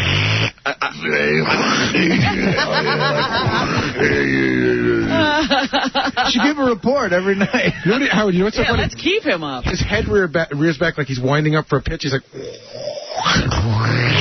Yeah, so I said to him, where are you going to live? Because he's from Colorado. He goes, I don't know, we haven't... He's a volunteer fireman or something. That's one of the things we're discussing. Right. What? He doesn't even know where he's going. He's just going along with the ride. He's on a ride that he can't get off. He's in love with an egomaniac. Well, I said thanks for all those poems, because now, every guy's got to write poetry now. All right, so what else happened? So then I'm hanging out. I'm about to leave. I'm having my last beer of the night. And then someone introduced me, to a guy I didn't get the name. So I was like, hello. And then finally, it hits me. It's Mike Fleiss. The guy I'm suing. Yeah. The guy who took my whole concept for a TV show. So now, turned it into Are You Hot? Yeah. So now I'm like, dude, what are you doing? Like, how could you, I don't understand. What? It's like, Howard's my idol. Yeah, I read some interview with him. He said the Channel 9 shows changed his life and made him want to get into TV. Like, it blew his mind. So it's my buddy. Yeah, he's like, Howard's my idol. I go, he's your idol, but, I mean, you tell me you're ripping off his show. He goes, no, I'm not. He goes, hey, listen, everybody rips everybody off. Hey, what, I should go sue Joe Millionaire because He did sue Joe Millionaire. I didn't know that. Yeah, of course he did. That's what I'm saying. If he had an idea, he'd sue him. Yeah. Yeah, so I kept going, listen, come on. You got to just tell me. You don't think that Are You Hot resembles, the Evaluated show? He would not give it up. Yeah, like, listen, he's in denial. He goes, he's also in court. Well, he goes, what? So I guess we all ripped off Miss America, because apparently... No, not we all ripped off Miss America's different. It's a beauty pageant. Yeah. This wasn't a beauty pageant. This is about... And they get scholarships. This was about guys standing there with a laser pointer and other things and just telling girls whether they were hot or not. That was it. Yeah, so we started arguing big time now. So now it's me and this guy, like, going back and forth. His friend came over and got mad at me and walked away. Yeah. Because all the people he pays, you mean? And then he goes, Scott Einzig is your friend. No, he's not. How's that? He turned into the biggest rat fink on the planet. No, but he was our friend. So I go, yeah, but come on. I mean, this is obviously a ripoff. And he goes, listen, Howard gave Scott crap when Scott left to do Amazing Race. So what? What's that got to do with anything? The guy ripped off my show. Scott and Mike ripped off my show. What's that got to do with whether I gave him crap or not? And Scott knows when he left here, I took him aside, not on the air, and I said, hey, man, I wish you a lot of luck. I hope you do well. And I was still friendly with him. What does that got to do with the lawsuit? He ripped me off. Yeah, well, he's saying, then he goes, listen, you can't copyright an idea, and Howard's going to lose $1 million in like lawyer fees. So I'll lose $1 million in lawyer fees. Howard doesn't understand Hollywood. Something like that. I don't understand Hollywood. So maybe I'm going to lose money. So we'll see. We'll see what happens. See you in court, douchebag. Maybe I don't understand Hollywood, but maybe the rest of America isn't Hollywood. Maybe when somebody comes up with a good idea and it's theirs, you can't just go stealing it. I still believe in that. I believe somewhere I'm going to get justice. And then apparently a friend of his took an idea of his high school reunion or something, and I said, so didn't you get mad at him? And then he realized he was telling me something, and then he backed off. Yeah. But evidently he's noted, Mike Fleiss, for getting creative inspiration from other people. Trust me, there's nothing original going on with Mike Fleiss. But this went on for like 10 minutes. He wouldn't admit that, he just kept going. He wouldn't even say that it resembles the Evaluator show. Oh, no. He would never... Wait till the judge sees the comparison tape. Right. The show I've been doing for 10 years. We'll see if it doesn't. It's the exact same show. But yet in the same breath, he's a big fan of yours. Right. Yeah. And then he got so fed up that he just walked away. Well, thanks for sticking up for me. Well, I wonder if he stuttered as much. No, because it got I had no choice because it became where it was just me and him to have this discussion. Les Moonves is a big skunk, too. He calls me up on the phone. I'm glad you're suing those guys. It's a definite ripoff. My God, it's the same exact show. I'm going to help you any way I can. And then he goes and hires Mike. He's just the biggest skunk on the planet, Les Moonves. As he's parading around with his new girlfriend that I guess he had for a while. But who's the new girlfriend? Julie Chen. Is it really Julie Chen, like Robin Leach said? Yeah, some chick who wants to get ahead in broadcasting. Yeah, well, she's on that morning show, and she was always the one who did those wrap-ups and stuff on Big Brother that everybody complained about. Because well, now you know why she got it. She really added nothing to the show. No one can figure out why they hired her on Big Brother. Guess why? That's my guess, but I don't know, I don't know if that's a fact. I don't know that that's a fact. I think he said, he says Howard's naive about Hollywood. That's right. I'm naive. Yeah. Good. We'll see if the judge agrees. He doesn't realize that they're skunks in Hollywood. The judge might say Howard's very naive. But his whole argument to me the whole time, Howard, was like, listen, everyone rips everybody off. And so which is it? Did he rip me off? Or he didn't? Well, he was saying, I should be suing Joe Millionaire then, and I should be, and that was the whole... I see. So in other words, this is the way things are done in Hollywood, and I'm stupid. Okay. Well, we'll see what the judge says. Maybe I'll get a judge who sees things my way, not the Hollywood way. Well, it's like a guy bribing a politician and saying this is how everybody does it. It doesn't make it right. I think the judge is going to be shocked by the resemblance of the two shows and the fact that Scott Einziger, my executive producer, was hired on it. And Jackie the Joke Man Martley. Yeah. I think the judge might see things differently. We'll see. We'll see. And I hope that the judge will punish them in such a way that Hollywood will change its ways. That you can't do a corporate raid on someone and steal an idea and the staff and then try to make money with it. I hope the judge is going to see it differently. When is this going to go down, this whole... I don't know. You know how slow the courts are. Right. If it was up to me, the court case would be tomorrow, and let's get it on. It shouldn't have to cost me $1 million to sue Mike Fleiss. It should cost me nothing. Why should it cost me money? Certainly, I won't be a winner if it costs me $1 million to sue him and I win, $10. That's just a victory sort of in conscience. I want to win big bucks. I want him to suffer. I want Hollywood to stop doing business the way they're doing business. If Mike is correct.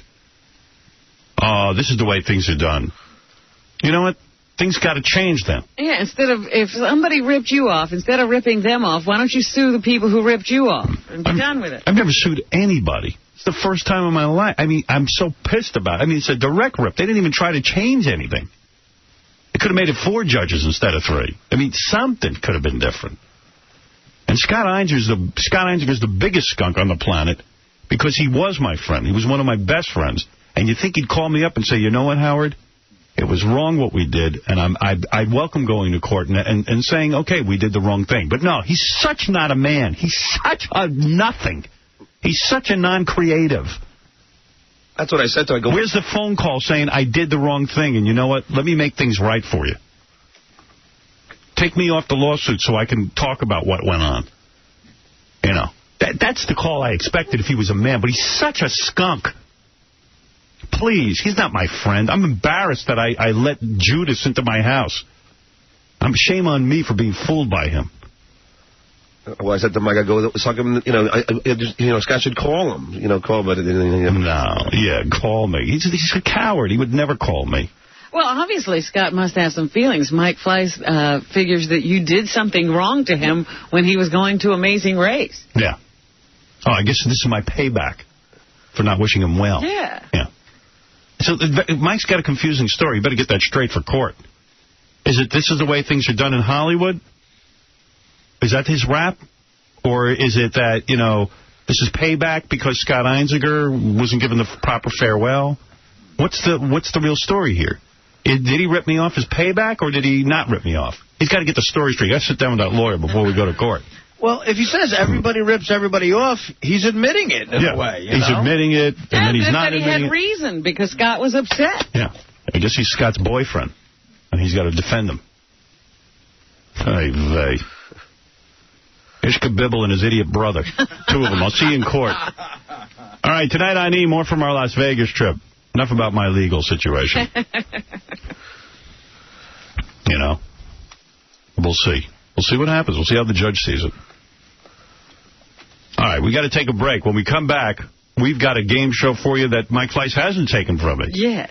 Shaved or Unshaved. Shaved or Unshaved. You'll actually meet the creator of Shaved or Unshaved in his website, and we'll have a live Shaved or Unshaved right here. Are there follicles about your cave? Now it's time for Shaved or Unshaved. Yeah. Candy, you're on the air. What's up? Yeah, I want to know what it was that John said, that word unfluctuous of you, when you told him that you would not trust him with a secret. What? Is he making up his own language? I said unfortunate. Unfortunate? Yeah, a lot of times his words are garbled because of his stutter. Because he stutters, yeah. Unfortunate. Well, tell him to get the crap out of his mouth and talk English. Gee, thanks. You wouldn't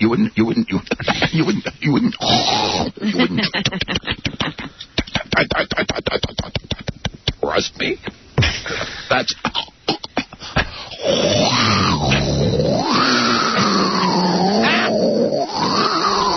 unfortunate. Linda, you're on the air. Yeah, hi. Hi. I've been trying to get a hold of you for quite some time. I live in Wisconsin, and I see you on... Take care. There's a lot of big women here. In any case, I see you on E-Television quite often. Yes. And I'm actually a very cute, young-looking 36-year-old. All right. I guess I'm having a hard time competing with the young, beautiful, voluptuous girls that they make today. And I'm also having a hard time trusting a man who wants to be with those women. And I guess I'm looking for a little bit of help, maybe. Honey, let me slow you down. I don't know what you're talking about. I don't know what you're saying.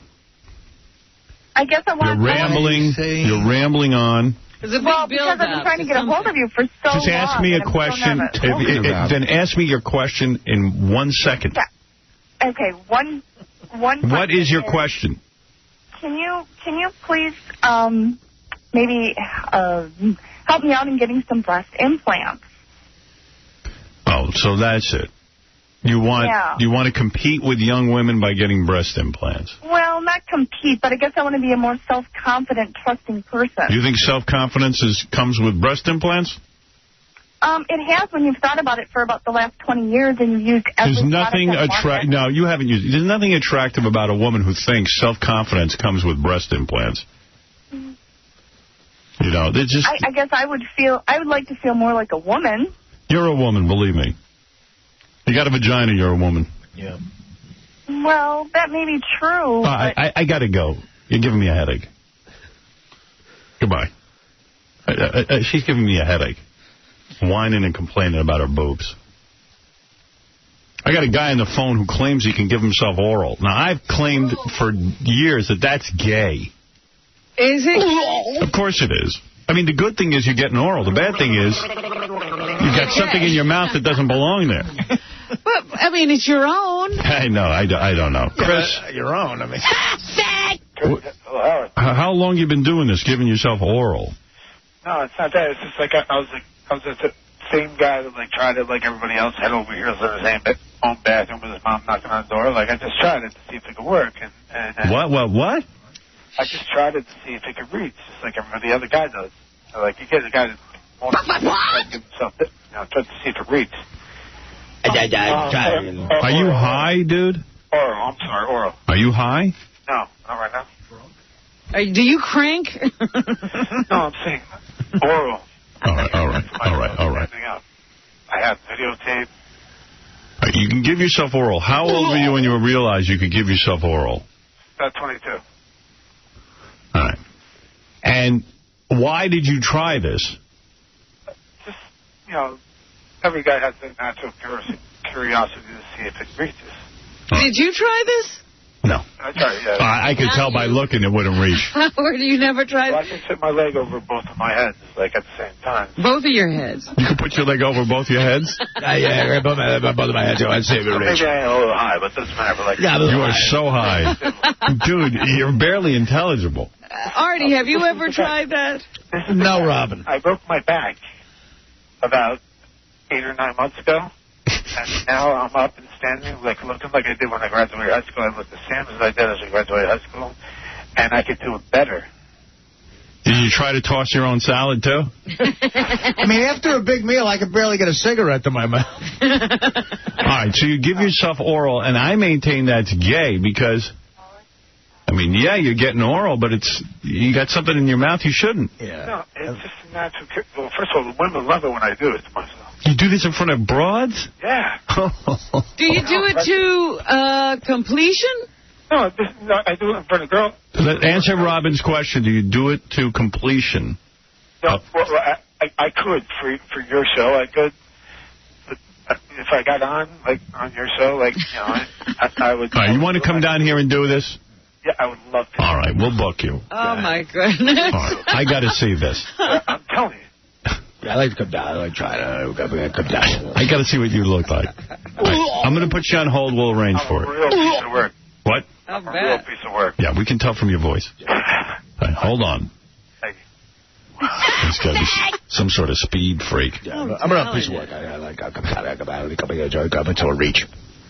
Yeah, guys, you hide from your mom and you didn't know it. Yeah, I'm a little high. Out of curiosity. Natural curiosity. I'm not high right now. Over both my heads. I got my leg over both my heads. I broke my back. All right, we're going to be back right after these words.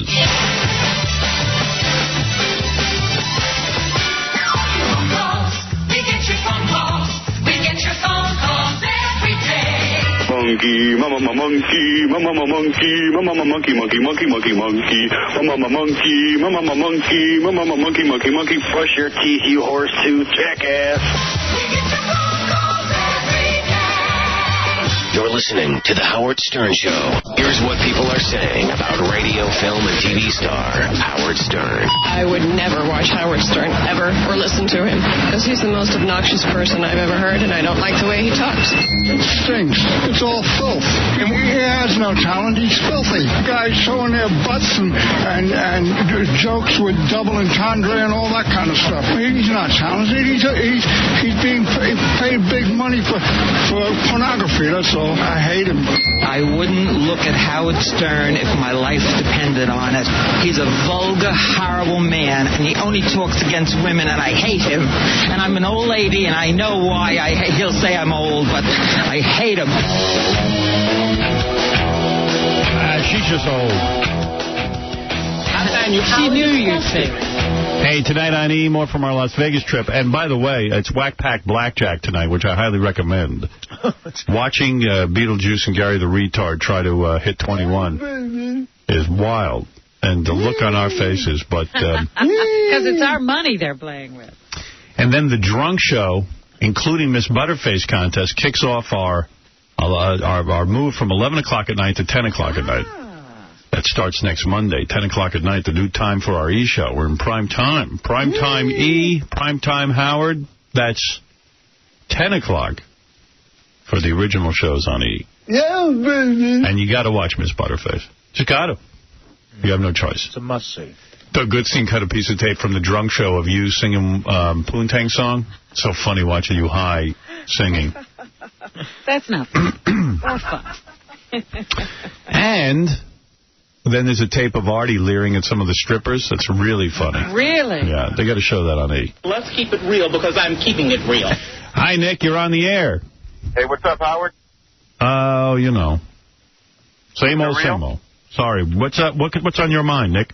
You know what? I'm a long-time listener. I'm a huge supporter and a fan, and I want to call a spade when I see it. Good. I know Heinzinger and them did steal your idea. That's totally been validated. However, I think you've got an idea that may be not original right now with the hardwood floor, or with the shaved or unshaved. It's not original. We're having the guy from the website. In fact, you're going to be able to play along on their website. It's not our idea. I've told you that 20 times already. The creator will be here. The creator is coming in. Hey, Robin, shout out to Dan Kellerman. What? You know So Dan, don't you? You're accusing me of taking something I'm not taking. There's a guy I'm accusing you of borrowing. I don't want to use the I'm not word borrowing. The guy called me and said, would you have me on, and can I come down and promote my thing and play it on the TV? I said, You know what? It may not be his thing, Howard. I don't know if it's his thing, but he's the guy who invented the website. To us, yeah. Get off my phone, you retard. I can't win. All right, let's meet the creator of Shaved or Unshaved. Is he coming in? Or are we not even talking with him? He doesn't want to be here? Doesn't want to be known? Who is it? You can actually see these chicks we're going to evaluate on the website. What's up? Hey, we didn't plan on bringing the guy in. We just plan on just playing the game. Good. Okay, fine with me. I mean, I don't need to be sidetracked. Who needs that? What's the name of the website, though? Isn't that designavagina.com? Yeah. All right. Now, what happens? If you go on there, you can play along? That's right. Well, explain that. Well, you'll go on there, and you'll play along. They just told us to be 2 minutes ago. They showed it. You just go on there, and the girls are up there, right? He's talking into his mouthpiece. You go down there and you click. You can either they show a girl, and if you think she's shaved, you press shaved, and then after that you go right. But what about are they the same girls that we have on? Yes. All right. Who's the first girl? Alexia? Yes. And we have to guess if she's shaved or unshaved. A shrub, a bush, what's your fave? What's the deal, shaved or unshaved? All right, this is Alexia. Oh, hello. Hello. Howard. How are you, honey? Good, how are you? Alexia, now let me understand something. Okay. See, this is the way I want to play the game. You see, I'm afraid, I think, maybe all these girls shave completely, but then maybe for the game, they're Right, this is not what their normal grooming would be. Right, I need to look, I look at Robin and I go, there's no way Robin shaves her whole thing. Right. There's no way. I can tell. just by looking at I don't look like a shaved girl? Yeah, now, I'm looking at this girl. She looks like a girl who would shave the whole thing, but maybe the guy at the website said, tell her not to shave. The only thing I could say in their defense is that we booked the show on Friday. So how quick can you grow something? Okay, That's good. True. That's good. That's good. True. All right, I didn't know that. That's what I want to find out. All right. So you didn't do any special shaving technique for the show? I'm the way I always am. Why, the way you always are? Right. Okay. All right, and we can see Alexia on the website as well? Right. All right, on designavagina.com? Yes. DESIGNAVAGINA? Yes. Okay, yeah. Howard, when we play this game, we got three choices, okay? We got shaved, we got unshaved, or neatly trimmed. Those are the three choices. All right, I'm looking at Alexia. She looks like Christina Aguilera, just to... Yes, a little bit. The skinny Christina Aguilera, not the new fat one. Not the one now. Let me read your bio before I make my decision on you. Okay. Yeah. You're a model and a stripper. You're bisexual. Yes. That's hot. She's a model? Where are you modeling, honey? Oh, I do, adult modeling. Oh, like porno modeling. Yeah. Okay, that's what I thought. Adult modeling. Like, what kind of magazines are you in? I actually haven't done any magazines yet, because I just got my press done a few months ago, so... Yeah, you made them big. What are they, D's? No, actually 34 Triple D. Triple D? Yeah, those are big, Robin. They're going big again, I think. Yeah, big is in, isn't it? I love them, yeah. Yeah, how old are you? 21. Yeah, you look very young. You're a young girl. That's good in your business. 21 and you're from Queens. You haven't been with a man in a year. No. Just women, huh? Yeah. Yeah, you're going more for women these days, huh? I love women, yeah. Yeah, okay. Well, I think we've lost you to the other side. She's all the way gone. No, not permanent. That's a shame.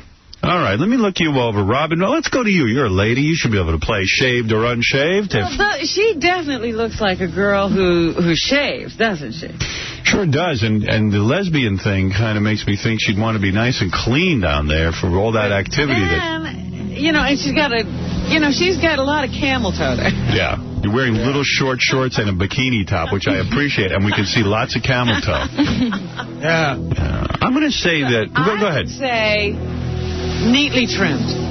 I'm with you. Neatly trimmed. Go ahead, Baba Booey. Blondes, you rarely find blondes with Winterbush. I don't know what it is. Right. I think she's gone totally shaved. Okay, Artie? I'm going to say shaved with Gary. I'm going to go shaved. Fred? I say there's a Prince mustache in her pants. All right, so you're saying, like Robin and I are saying... Very, very faint. All right, so Robin, Fred, and myself think you're neatly trimmed. Right. Baba Booey thinks you're completely shaved.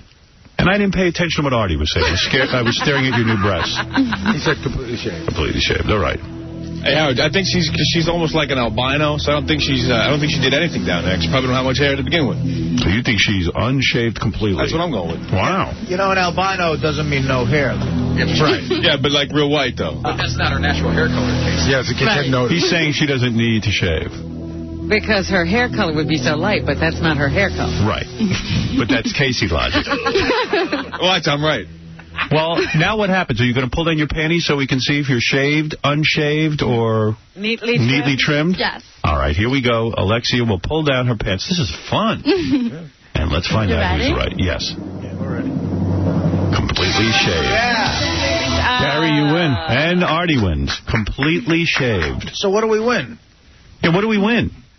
Let's see your breasts. Okay. Yeah, that's what we win. Oh, you guys won that? All right, you guys get to see her breasts. I just thought of a prize on the spot, Robin. Look at those. Wow, look at that. Man, those are big. Goodness, you went very large. They're completely shaved, too. Do your girlfriends like those big things? They love them. They love them, huh? They have a good time with them? Yeah. What are you doing, honey? Whoa. Oh, we both. Do they feel natural? Or because Do they feel soft? Yeah. They feel soft? You can't feel the implant? She can't even get her hand on it. No, they're soft. No, I see. Yeah. Do you do movies? Not yet. I might start. Porno? I mean legitimate movies. About Schmidt. About Schmidt. I do adult movies. Are you going to start? Well, you've been made an offer? Yeah, but I haven't made up my mind what I want to do yet. Yeah.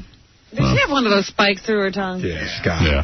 Women can't talk when they get those spikes through their tongue. I've had it since I was 13, though. Yeah, but you haven't been able to talk since you're 13. That's crazy. I know. Well, I don't understand the spike through the tongue. I'd like to do adult modeling. I'd like to do a commercial for Jell-O brand pudding. Turn around. Let me see your ass. You got some body on you.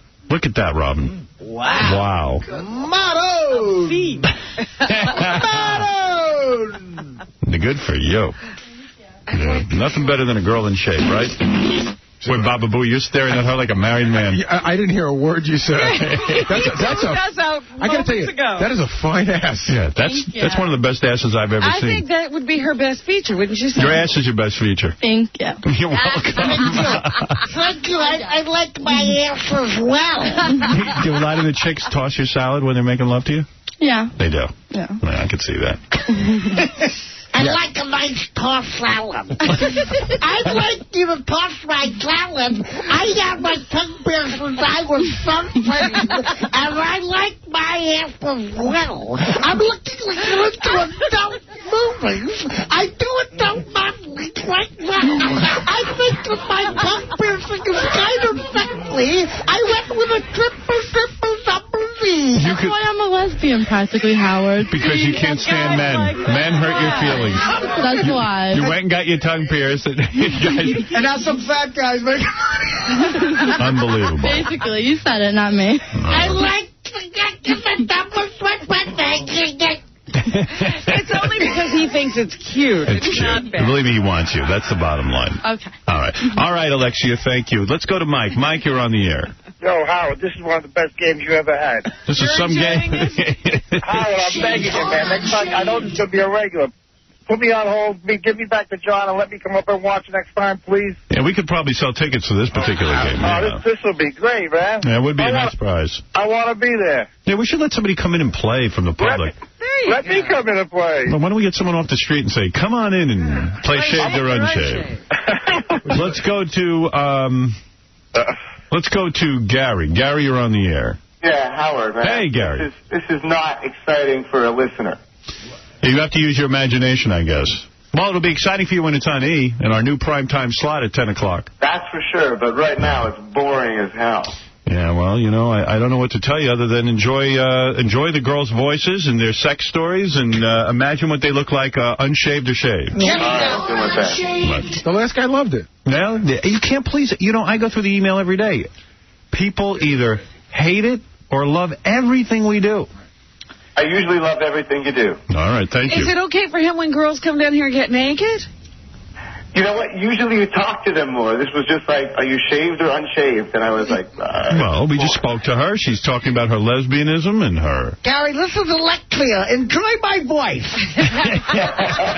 You have to enjoy my voice. Yeah, that's nice. Thanks, Artie. All right, buddy. So, Alexia, no more men for you, huh? I didn't say that. Just vacation. Just for, you're taking a little vacation from men. Yeah. Boy, you got some body. That's Jesus Christ. It's a long vacation, a year. You have to bang a guy. I'm on a boy vacation. Yes. Go ahead, Mike. Yeah, Howard. Yeah. When the contestants go on the show, I ask them what their feet look like, because I know you like feet, too. How's your feet, huh? Wearing cool shoes. Let me see. Yeah, you like those shoes? My feet, these shoes make my feet look... Are your feet shaved? Your feet are hanging over your shoes. Yeah, because they're 8 inches. They're... Yeah, she got 8-inch heels on. Yeah. But they're nice. My goodness. It looks like your feet look... She's wearing a toe ring, I think. No, it's just the shoe. The shoe. Okay. All right, Howard, thanks. Thank you. All right, let's move on, because I feel bad that I lost the last round. This is Asia Anna. Boy, everybody's got big boobs. Yeah. There's nobody here on this show that doesn't have big boobs. Asia Anna. What an unusual name, Asia. Thank you. I made it up myself. Asia Anna. Really? I thought it might be your real name. No. Well, I'm looking at you through your underpants, and I see that you're not totally shaved. I mean, now maybe I'm wrong, but we're going to see. I think you're seeing. I think I'm seeing some Jiffy Pop in those days. Now, you didn't have any advanced warning, so you have your regular shaving technique. Absolutely. All right, so we're going to take a guess. Asia Anna is a part-time model. Where do you model, Asia? Well, actually, I'm just trying to get started, and that's what makes the website so wonderful. Unshaved and unshaved. Yeah, that's one of the things that makes it wonderful. So this is your first model. You can think of a few others. Yes.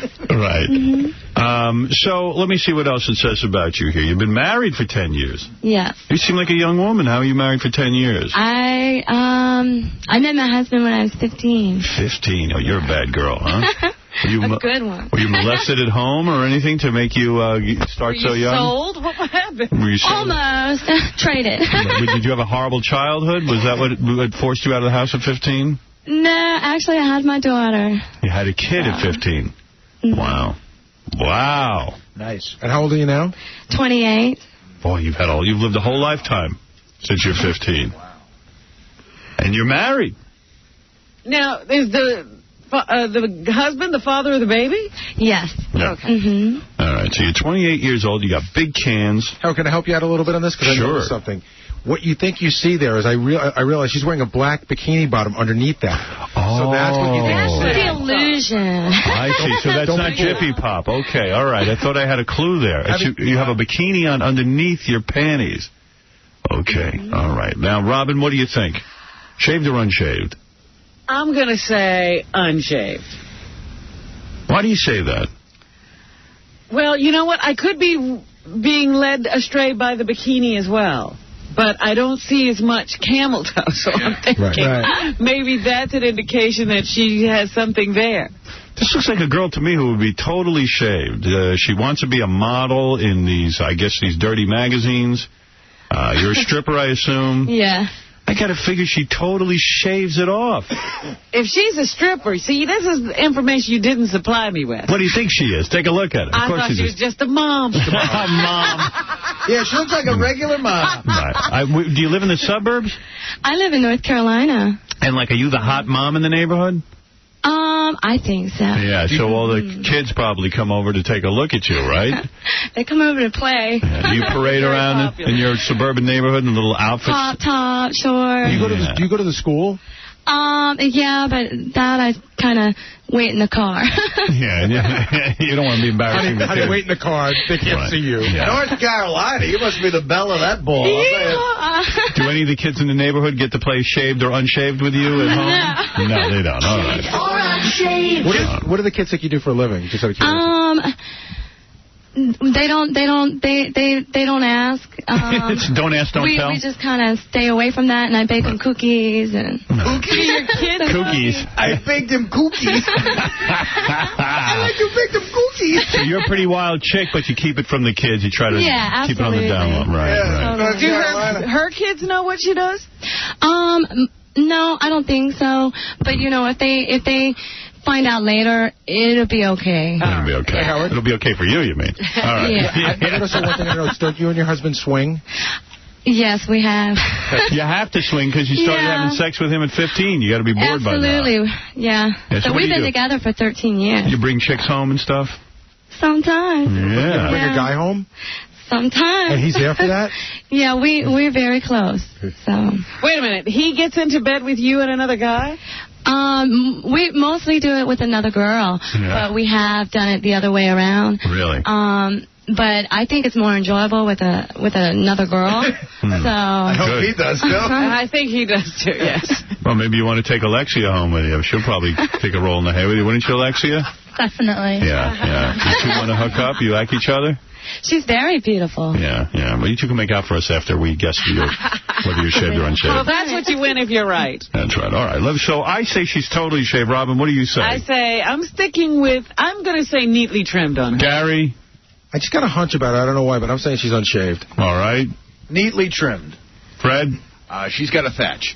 A thatch, so unshaved. Casey? I say she's unshaved because, like, Chinamen do that. I mean, it's like, it's part of that culture. All right, well, she's certainly Chinese. What are you, Chinese? Korean. Same thing. Go ahead. All right, let's see. Pull it down and let's find out if you're shaved, unshaved, or neatly groomed. And the answer is, hold it, completely shaved. Again, Move the cord. You can't say, completely shaved. I was right. You said completely shaved. You look good, baby. Thank you. Yeah, you look real good. No problems there. To go to North Carolina. You see that Chinaman wife? All right, here's our next contestant. Thank you so much, Asia Anna. We see London, we see France, but are there pubes in your underpants? We look at a woman, and we figure out if she's shaved or unshaved. Now, people can play at home on DesignaVagina.com. Oh, hi, B-Fly. Hi. You a stripper, too? No. What are you? I'm a waitress. You're a waitress. Okay, now this is getting interesting. Now we've got a game. Yeah. Where are you a waitress? Do you want to say, or you want to keep that quiet? Keep that quiet. Okay. Are you like an upscale kind of restaurant or a diner? Yes. Really?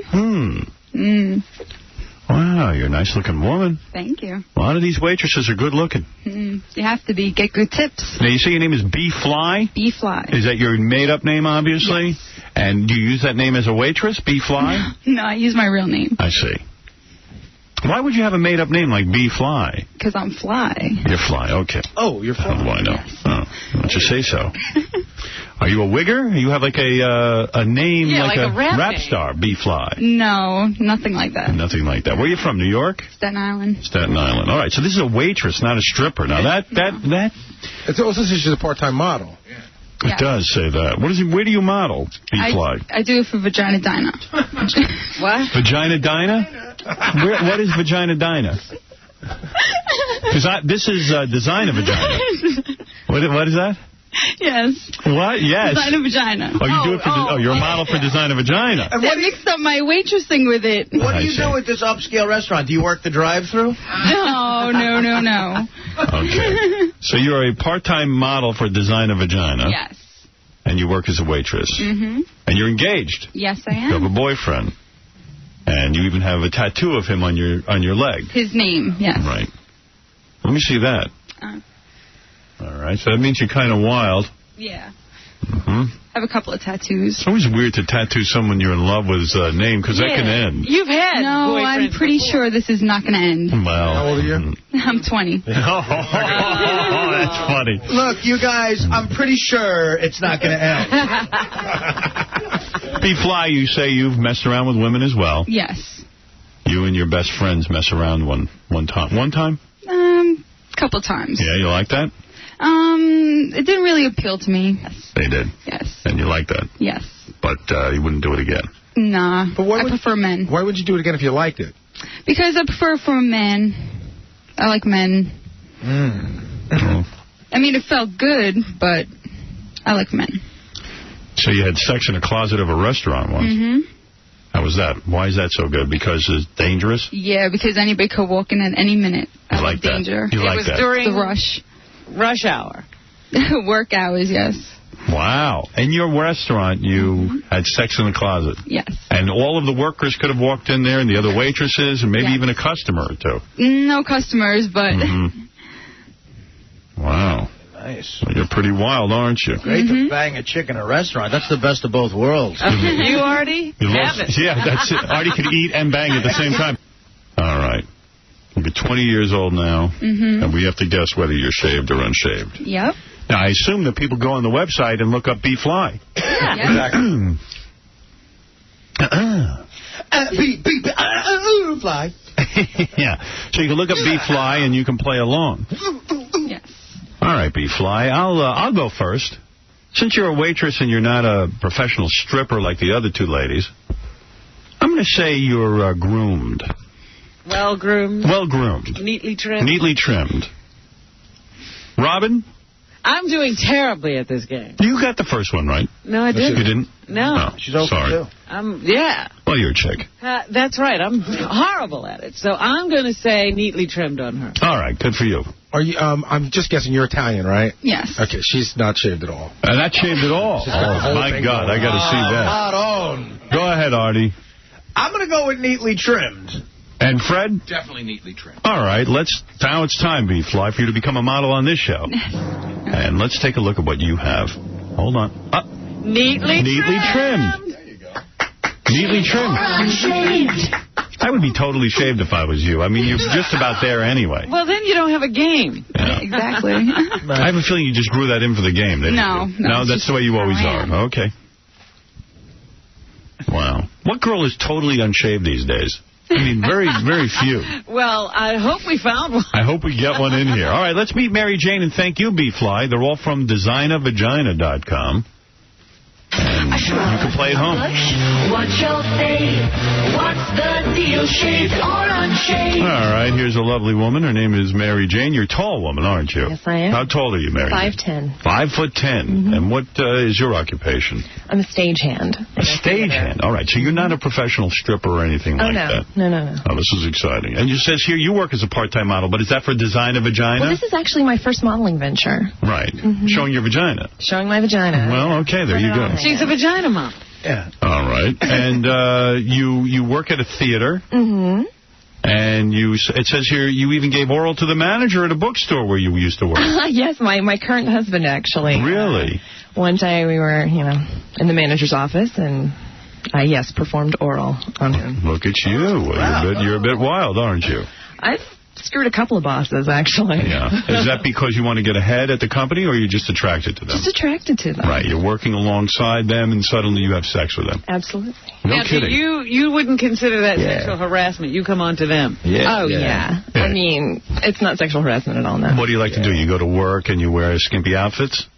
Not really. It's all about body language and attitude, Yeah, you give out the right signals. Oh, yeah. That's pheromones. And most of these guys end up banging you right at work? Yeah. Only a couple of them. right on the job. Oh, yeah. Right in the bookstore. Right in the whatever. In the theater. Yes. No kidding. Across the desk. Where's the wildest place you ever had sex? Really, I guess at the theater, in the technical director's office during a work call, and he had a big window in his office that looked down over the shop where everyone was working, and I was peeking through the mini blinds. Was that exciting for you? Does that really get a woman off? That's fun. I am definitely an exhibitionist, and the so thought of someone catching me is very cool. Having sex in a public place is a recommendation to my audience. Yeah, right. Absolutely. Turn a woman on. Robin, you enjoy that. Do it in the streets. Robin has done it in bathrooms and all kinds of crazy places. And for you girls listening, these subtle signals that you give off, or don't be subtle with a guy. Yeah, we don't know. Just say, I want you to bang me. Guys can't read subtle. Do you ever bang a guy at work only one time and then that's it? I have done that. You have. And you're fine with that. You're like, you know what? It was just a one-time shot and I'm okay. Oh, sure. And it's not awkward. You don't cause problems. Oh, no. And what about you? You into girls, too, like the other ladies? Not really. I mean, I think women are beautiful, and I'd far rather watch lesbian porn than boy-girl porn, but I'm I like schlongs way too much. All right. Well, you're a fascinating woman, but it is time to play Shaved or Unshaved. Shaved or unshaved. All right. You're not a professional model. You're a girl who works in a theater. I would say that you're... Gee, I'm going to go out on a limb here. Could she be totally unshaved? I don't think anybody today, especially a nice-looking girl like this, would be unshaved. I see she dyes her hair. She's got lipstick on. Yeah, she's grooming. I mean, she cares about herself. She's wearing tight panties. I'm going to say you're totally shaved because you're an exhibitionist and you're wild. Go ahead, Robin. She has thick eyebrows, though. That might be a clue. I'm going to say neatly trimmed. Gary? She's definitely not completely shaved because she's a civilian. I'm going to go with Robin, like a landing strip. Okay. I'm going to say she looks like Telly Savalas got hit with an axe down there. All right, and Fred? I think she's got a putting green. They're trying to throw us. I think She's the one, huh? She's the one with all the... She's the one with the follicles. All right. Hey, Howard, have you seen a whiter person in your life? She's very white. Very light-skinned. I glow in the dark, I know. Look, yeah, it's like, who turned the lights on? Jesus, look at you. Backstage in the theater, I have to wear almost like a ski mask and long-sleeve black shirts, or I get... All right, I love this conversation, but it's time for you to pull your panties off so we can find out if you're shaved or unshaved. Here goes Mary Jane. Pull them down. Oh, my. She has HS... carved in, she is partially shaved, but you have my initials there. Yes, baby. So neatly trimmed. Neatly trimmed. That would be neatly trimmed. See, Robin, you won one. I won two. Won two. There you go. So, congratulations to you. I thought that was a swastika. Yeah, that was... Oh, God. By the way, that was very disturbing, seeing my initials Right. there. You don't want to see that. Oh, I didn't want to disturb you. Right. It looks like you were, well, okay, thank you very much. That was That's great. good. That was a nice tribute. All right, let's go to Secret. We only have 2 women left. This is a very fun game for me. Well, you know what? With your initials there, she had to have a lot of hair to work with. That's what I'm saying. I have a feeling you were totally unshaved. No? Okay. No, I glued in for this. All right, here we go. This is Secret. Hello. Hello, Secret. How are you? You're a light-skinned black woman, aren't you? Yes. And you must have a secret. She does have a secret. What is your secret? I keep that one to myself and those that are close to me. Howard, she does have a secret. What is it? Look at the notes. It says that she's a Banks celebrity. Oh, you had a celebrity. Well, now we want to find out about that. Where did you meet this celebrity? In Vegas. Las Vegas. That's where a lot of the girls meet celebrities. That's true. Yeah, I was there for the porn convention in January. Are you a porno star? Getting into it. Getting into it. What, have you done one movie so far? I've done 2. You've done 2 porno movies? Yes. What do you do, anal on there? No. What, you do white guys, black guys? Anything that comes along. Yeah, what do you do in your movies? Black guys? I've done. Done it all? Yeah. Done it all? Yeah. Would you start out as a stripper? Yes. Yeah. And now you're in the world of porno. What's next? Heroin addict? No. What is the progression? Who is the celebrity? Norm Macdonald? I refuse to give Drew names. Carey? Was he a white guy or a black guy? White guy or black guy? That's Black. a black man. Yes. You met a black man in Vegas. Rapper? Yes. Was it a rap star? Yes. It was, wasn't it? In my mind, I'm already seeing the guy. That's a funny thing. I can't say. But who are you thinking? I don't know. I look at her, and for some reason, I see Ice-T. I don't know why. Ice-T is the man, no? That's what I say. Was it Flip Wilson? No? No. Was Ice in his name? No. Jay-Z, Nelly? No. Or a little bit lesser level? I'm not going to give any more information. That's a secret. Baby, so what's your story? You like girls, too? Yes. You do. Everybody's with the girls. But I love men. You do it all. Yes. Right. You're not married or anything, do you? No. Got a boyfriend? Yes. Oh, you do? But I have a girlfriend, too. And they live with you? My boyfriend does. And the girl comes and visits your bed? Yes. No now, does kidding. your boyfriend get to be with your girlfriend? No. Keep them separate. Oh, you go out and you make love to the girlfriend, and then you separately make love to the boyfriend. Yes. They sleep separate parts of the studio apartment. That would make me mad. I would want you to... Actually, I'm in a house. Oh, nice. Yeah. Look at you making all that money. Congratulations. Gotta be doing this for something. All right, I'm going to say you have all your hair down there. You're into some sort of weird fetish. You're some sort of weird freak. I'm going to guess that. On the fringes. I'm going to say she is totally unshaved. Robin, go ahead. I think you're right. Gary? I'm with you guys. I can't wait to see that. I've never seen that. Go ahead. I'd love to go against the group, but I really think, too, full bush. Yeah, okay. Go ahead, Fred. There's a lot going on there. I think she looks like Angela Davis down there. All right. You're saying you think that she is unshaved as well. We all agree. Casey, do you agree? Neatly trimmed. Neatly trimmed. All right. Let's go. Let's take a look, Secret. You're completely shaved. No. Yes. That's all me. Wait, hold on. Wait. All right. Gar. You are completely shaved. You stumped us all. Wow. That means you get to have sex with all these women in front of us right now. Go right ahead. That's it. I will get naked. No, all right. Yes. As a prize for her, she gets to see Alexia's boobs. Let's see her. All right, Alexia, you have to show her your boobs. There you go. All right. It's time for one more person. It's Sativa. What's your fave? What's the deal? Shaved or unshaved? Sativa comes to us from, let's see, where are you from? You are from the planet Sativa. No, I'm from Long Island. You're from Long Island. All right. You work as a fetish model. What is a fetish model? I do, like, foot fetish work at parties. I do, like, spankings. You're an attractive girl. You go to these parties. You seem like a young girl. How old are you? 19. Actually, 19. 4 years old. I'm born on leap year.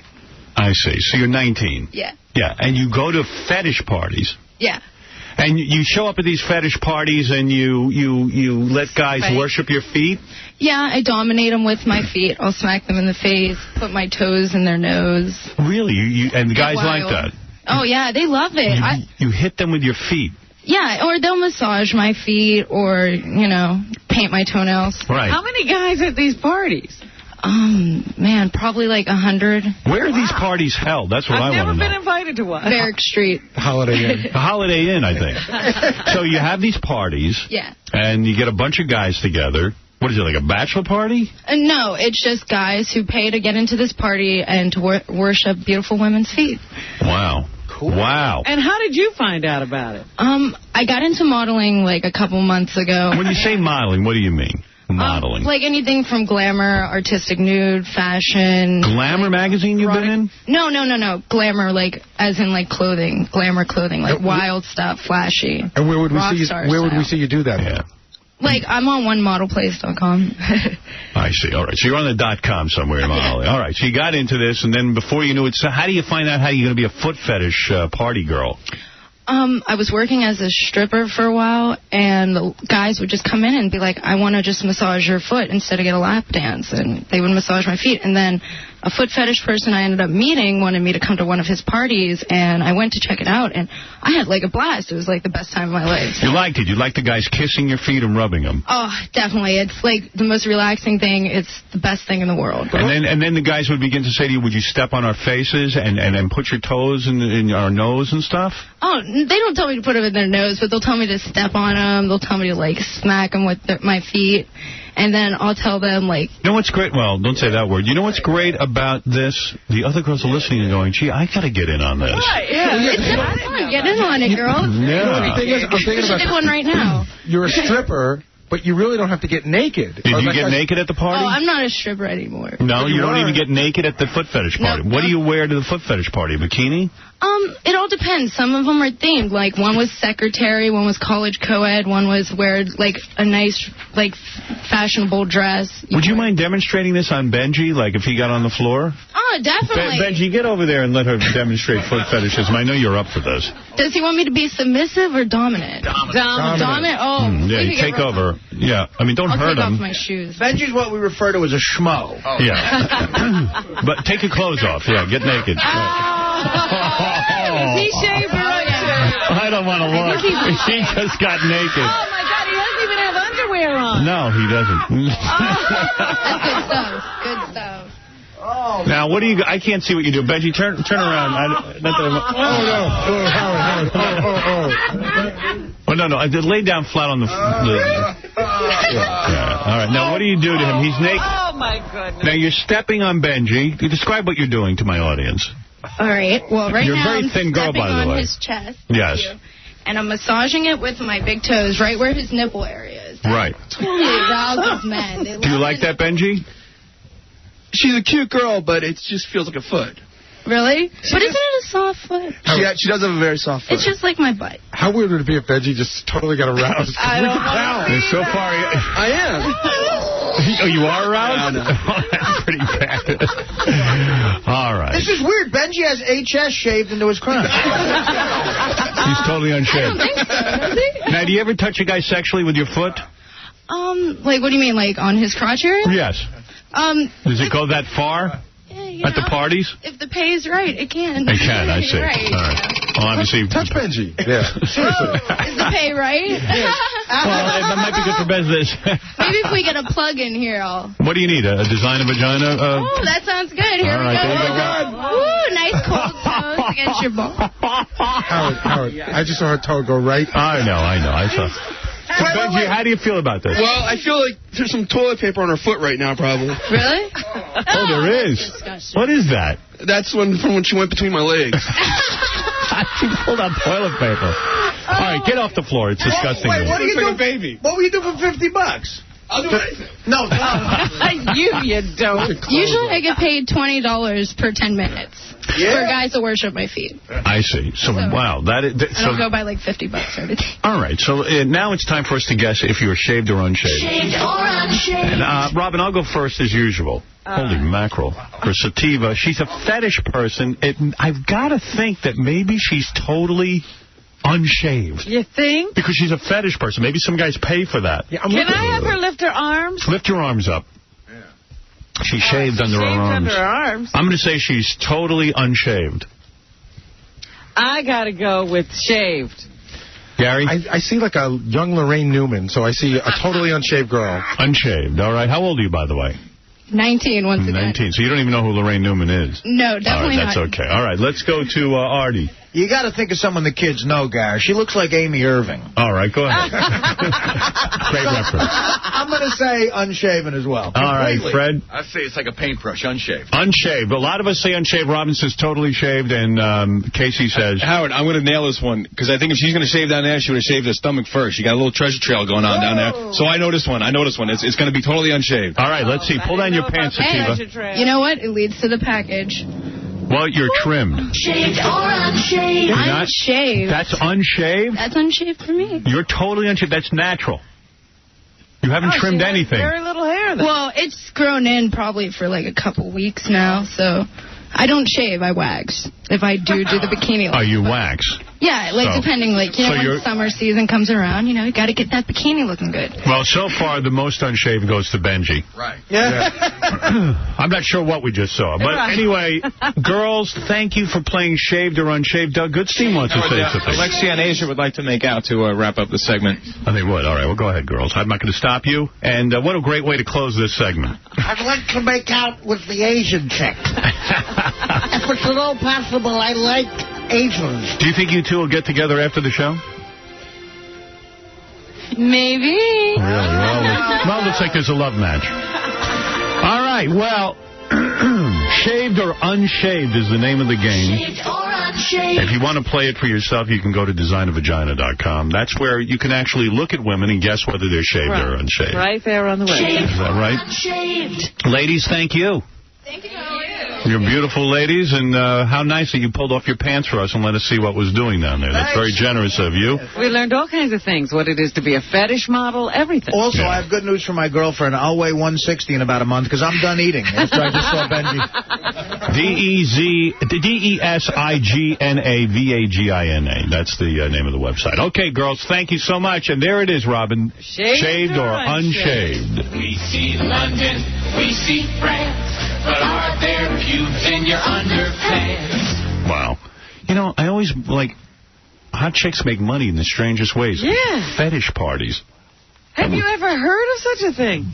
I wish I could go to a party, have women worship my feet, and then get paid for it. That's never going to happen. Well, I keep thinking that, remember Nicole Bass wrestles guys for an hour? Yeah. She gets $500 an hour. I know. Schmoes. Benji, what was going on with the toilet paper, dude? What? I was kidding around. Oh. No, I don't know. But she really stuck her foot all the way up. I know. Yeah. I know, I saw. Did you like that? Was any of that arousing? She was a cute girl, but, it wasn't. I mean, I'm sure if she really did it, I mean, she used her feet like her hands. Yeah, so what? You know what freaked me out about that, Howard? I've been with you, for 19 years. I know Fred for all that time. I've never seen your genitalia. Right. That's the 7th time I've seen Benji. Benji whips off those pants rapidly. He loves to show it. He does. Well, I just want to know what happened in that young, cute girl's life to get her to where she doesn't mind putting her foot in Benji's crotch like that. I know. I mean, just what happened? What went wrong? I have to talk to her. I mean, she just clearly went, okay, Benj. Yeah, because you'd see her walking down the street. She just looked like a cute teenage girl. She's adorable. And that was fun to play for me. I liked it. I liked the game. It was great. I'm not over Benji. No. You want to put your foot on me? None of us are over. Why don't you do some foot thing with him? Oh, please. All right, we got to take a break. And when we come back, we have so much to get to. It's mind-boggling how much. The strangest thing about Benji was how he wanted to turn around and show you. What did I want to show him? Well, he was off camera, so I wanted to make sure we got it. No, but I'm saying he turned around. It was he could have just taken his position. He knew what you wanted. But he gave you a full frontal. He likes showing. You're an exhibitionist. No, I just have no problem with it. We do. I don't get a sexual thrill out of it. Who knows what it is? I guess he just likes being on camera. Yeah, that I get a sexual thrill to get from. attention. The other girls were excited. They were like, I'm giving a sexual thrill. Hey, Paul, you're on the air. Hey, this is wonderful. I love this. Yeah. How come nobody wanted to find out whether any of them were downy soft, or, you know what I mean? How the softness, texture? Well, I mean, dude, we only have so much time. I know it. It's terrible. We have a lot to get to today. Sal, you're on the air. Hey, Howard, it was great. By the way, you came up with this idea back in the WNBC days when you were promoting a shaving cream. Eau de soie. Yep. Yes, I know. Hey, Howard, why don't you do a panel girlfriend-wives shaved or unshaved? Because I don't think any of our girlfriends and or wives will pull down their pants to prove what's going on. How about Gary's teeth, brush or unbrushed? Oh, that's different. That we know already. Hey, see me tonight at the brokerage with Yucko the Clown and High Pitch Eric. All right, Sal, thank you. Take care. All right, there's Sal checking in. You can't say Sal the stockbroker anymore. No, he hardly is one. That hasn't been for a while. And we'll be back after these words. Great for the legs and the arms. And use it on your husband's chest and back, neck, ears. It works. Howard Stern Show. Hey, this is Carson Daly from MTV, and I just finished doing the Howard Stern Show for the very first time. I was extremely nervous. Howard read the list of girls that he thought I had sex with. Of course, I told him that I didn't when I really did. Thanks, Howard. Wow. Okay.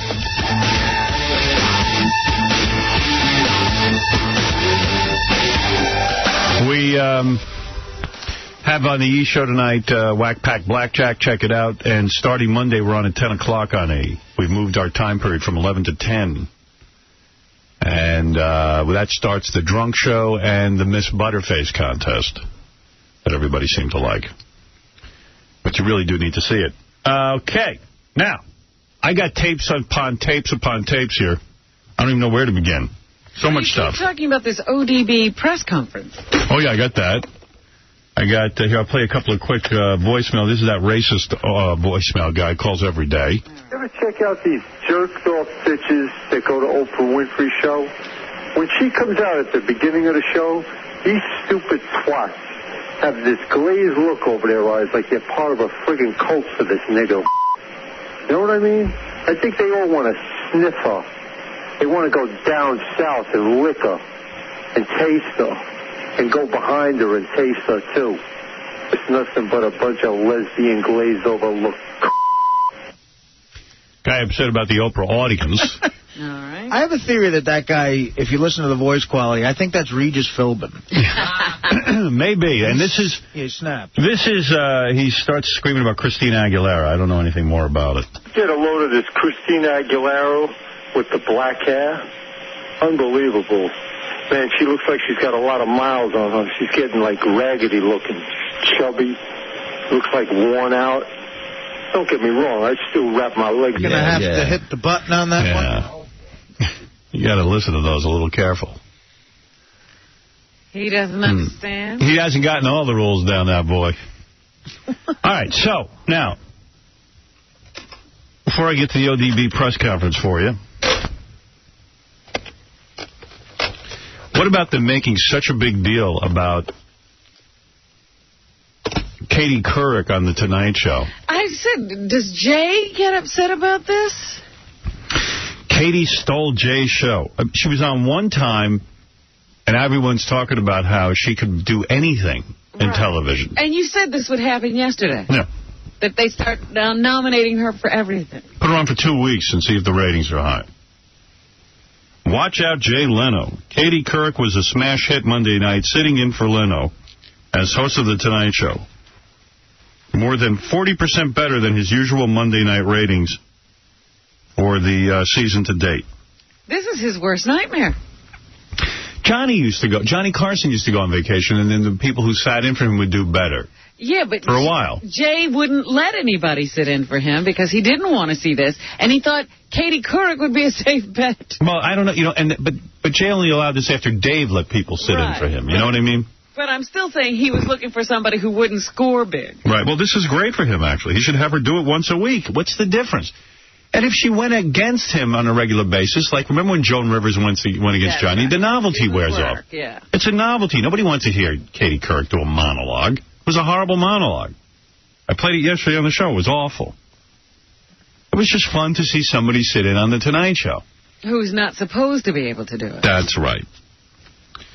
Now they're carrying on. I'm simply saying Jay made a bad thing for himself because everybody's saying, hey, Jay, maybe you ought to sit out every once in a while. People like it. It was an outstanding stunt, and she charmed the audience, said former NBC Entertainment chief Warren Littlefield. It's easy to see just how broad her talent range is. What is her talent? She sat in for one night and people tuned in out of curiosity? Yeah, and in the morning she asked questions. It's no secret that Couric has been flirting with leaving Today for some time. The grind of early morning wake-ups combined with a new third hour for the Today Show have been weighing on her for some time. Oh, boo-hoo. Paying her $16 million a year. Yeah, that's some burden. Oh, jeez. 3 whole hours she works? Whoa. They say they offered her an Oprah-type show, and the move could have easily turned Couric into one of the highest-paid personalities on television. Of course, only if she got ratings. Right. You know. It could turn you into. Ultimately, insiders say her decision to stick with Today had less to do with money, although she did become the highest-paid news personality on TV. Then with staying at NBC and its well-established news organization. Couric appeared relaxed and in control during her one-night stand as Tonight Show host. The first guest host for the show since Leno took it over from Johnny Carson in 1992. She had no problem flashing her sex appeal, showing off her legs, and even joking about her cleavage. Oh, boy, there's a treat. Katie Couric's cleavage. Jeez. Katie Couric's legs? Oh, my. You've got to be kidding me. Oof. Who's getting turned on there? Who's writing this article? A guy named Don Kaplan. Writes for the New York Post. Audiences respond to these things, said Littlefield, I guess legs and boobs. Katie is a superstar, and it was a chance to see her in a role audiences hadn't seen her in before. If she decided to do a movie of the week, there's no question in my mind that there'd be a big audience for her as well. She could write her own meal ticket. It appears her current deal leaves her with some wiggle room to leave Today if she chooses, before her contract is up, according to insiders. Who cares? So let her leave. Let's see what she does. Gives a crap. Let her do a nightly show. Put her on ABC. I mean, who cares? The day in and day out grind. No one's going to sit there and tune in Katie Couric. Get a grip on everybody. They're very funny. They do this all the time. Somebody has one thing like this happen, and all of a sudden they could do anything. Yeah, she's Superman. What is it, Stuttering John? There's this news thing about how Katie Couric had outrageous demands when she hosted the Tonight Show. Yeah, none of the guests were good enough for her. It says Jay Leno's staff had become really bitter about it, about her outrageous demands. And Jay Leno's upset because he did the Today Show and there was no difference in the ratings. Not only was there no difference, he got panned critically. Oh. Everybody said he looked stiff and wasn't really listening to the questions or the answers people gave him to his questions. Check out The Tonight Show. Jay's stiff and doesn't listen to the answers. Yeah, like, where's the difference? I've sat on that show. Literally, there's a blank stare coming back at you. He hasn't listened to a thing anybody ever says. I guess it makes a difference when the blank stares being given to Colin Powell. Yeah. All right, let me see. Oh, here's Clay Aiken's first song. You were asking me about that. Right. American Idol is just unbearable at this point. They've got to end it. They got to stop now. Yeah, it's enough. When it gets down to, like, 3, it's really awful. They're singing 3 songs apiece. Yeah, it was a whole concert. Yeah.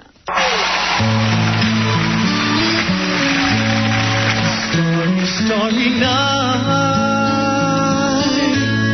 paint your palette blue and gray. Look out on a summer day with eyes that know the darkness in my soul. Shadows on the hill. They gave him this song to sing. It's not fair. They made him sing this? They made him sing it. It's crap. This is what they made him sing. Ugh. They're trying to sabotage. Yeah, I mean... Sketch the trees and daffodils. Who could sing this? Catch the breeze. I couldn't do this song, John. Yeah, exactly. Shut up. You know what I'm doing now? I'm actually trying to snap my own neck. There was a lot of that. Oh, here's a good piece of tape. Here's some broad on local news defending her son who's been charged with 7 rapes. Oh. Her basic theory is there's no way my son could rape. He's too goddamn good looking to have to rape anybody. Listen to this. This is a newscaster or just a mom or something? This is like a mom. Okay. I know my son. My son will not rape nobody because he don't need to rape nobody because my son looks too good to rape somebody. Darlene Williams doesn't hold back when it comes to defending her son, Tyrone Williams. He's 23 years old. His mom doesn't stop there. He drop dead gorgeous. He can get sex from anybody. We've got our first look tonight at the son said to be so handsome his mom says he wouldn't rape. Cops say he's responsible for 7 sexual attacks since January, 3 in the Bronx, 4 in Chelsea. Cops say Mr. Williams would follow his victims into the elevator and rape them there. Yeah, his mom says it's a case of mistaken identity. My son has 2 babies on the way. He already has a daughter. He has up-teen girlfriends. Why would my son need to rape anybody? I think she's proud of him that he's got Look at the credentials. 2 kids and umpteen girlfriends. And he's got a daughter and 2 babies on the way and umpteen girlfriends. Yeah, my son, he got plenty. What a great guy. He's a real guy with a conscience. Well, I'm sure the defense will want to put her on the stand. I know I want to take these clips and use them again. You got to save these, Fred. She was amazing. What a character witness his mom will make. Yeah. My son too good looking. No, I want to do my own son. He's drop dead gorgeous. Okay. Oh, here I got some tape of that primetime special I was telling you about, the people in England on Millionaire who were coughing. Oh, yeah. You might like this. This is fun to listen to. It's a little long, but it's kind of fun. You're going to love it. Stick with this. The Major isn't sure, but as he starts his self-proclaimed new approach, he will tour the possibilities and listen carefully. Notice anything? I would have thought that it would be Aristotle Onassis. Why? Well, Ronald Reagan, I mean, I know who he is, and I don't remember him ever being married to Jacqueline Kennedy. Rupert Murdoch, in rehearsals, we had a question on him, and Jacqueline Kennedy wasn't mentioned, so Adnan Kasahoghi doesn't ring any bells at all. Aristotle Onassis rings a bell or two. Second husband, just Jacqueline Kennedy. One of my sub-strategies is to take my time. Oh, you got a sub-strategy? Absolutely, and sub-strategy. Okay. Get ready to listen again. In this tape, the company that owns Millionaire boosted the background audio so you could hear. Okay. So I'll just rethink this one for a moment. I'm pretty confident it's Aristotle Onassis. The prosecution is going to argue that this is the beginning of a dazzling and brazen fraud. That's cool. That's funny. Hey, they don't say you can't cough. Yeah. Well, why is his wife in there with a condition? She should be in the hospital. The wife, and then it was so elaborate. They even had another one of the contestants. So somebody else in the audience would be coughing, too. Coughing and signaling. Oh, it's an unbelievable special. It was really great. Baron Haussmann is best known for his planning of which city? Rome, Paris, Berlin, Athens. think it's Berlin. Actually, it's not Berlin. I think. Charles, 10 minutes ago you thought it was A1. I think it's Berlin. Next time, it's worth $500,000. It's a huge amount of money to win. It's also a huge amount of money to drop. Houseman's. It's more a German name than an Italian name. Parisian name and Athens name. So we think. I don't think it's Paris. Two coughs on the word Paris. Ingram seems to forget to check each word slowly, and the prosecution will say that Wittek had no opportunity to help, so... I think it's Berlin. They argue it seemed that Wittek was about to risk everything. And he's going for Berlin, you can hear he's going for Berlin, and then all of a sudden you hear a cough, which is now acknowledged to be from Wittek, which is, no! And the no is partly in whisper, but it's a loud no like that. When I say partly in whisper, it's not no, it's no. And it comes right on the heels of the cough. Let's hear that again. Moments later, is the nose blow another signal? The effect of the nose blow seems immediate. There's a cough, there's a no, and then just after that, there's a little series of nose blowing as well. The nose blowing only ever happened at that point. And it's only my subjective opinion, but I think if you've got a system, you've got to have an all-stop signal, because otherwise you could end up in a very difficult position. And I think that was probably part of their all-stop signal. I don't think it's Paris. Just as Ingram is dismissing Paris, Wittek's cough seems to stop him mid-sentence. I don't think it's Athens. I'm sure it's not Rome. I'd have thought it's Berlin, but there's a chance it's Paris. I'm not sure. I think.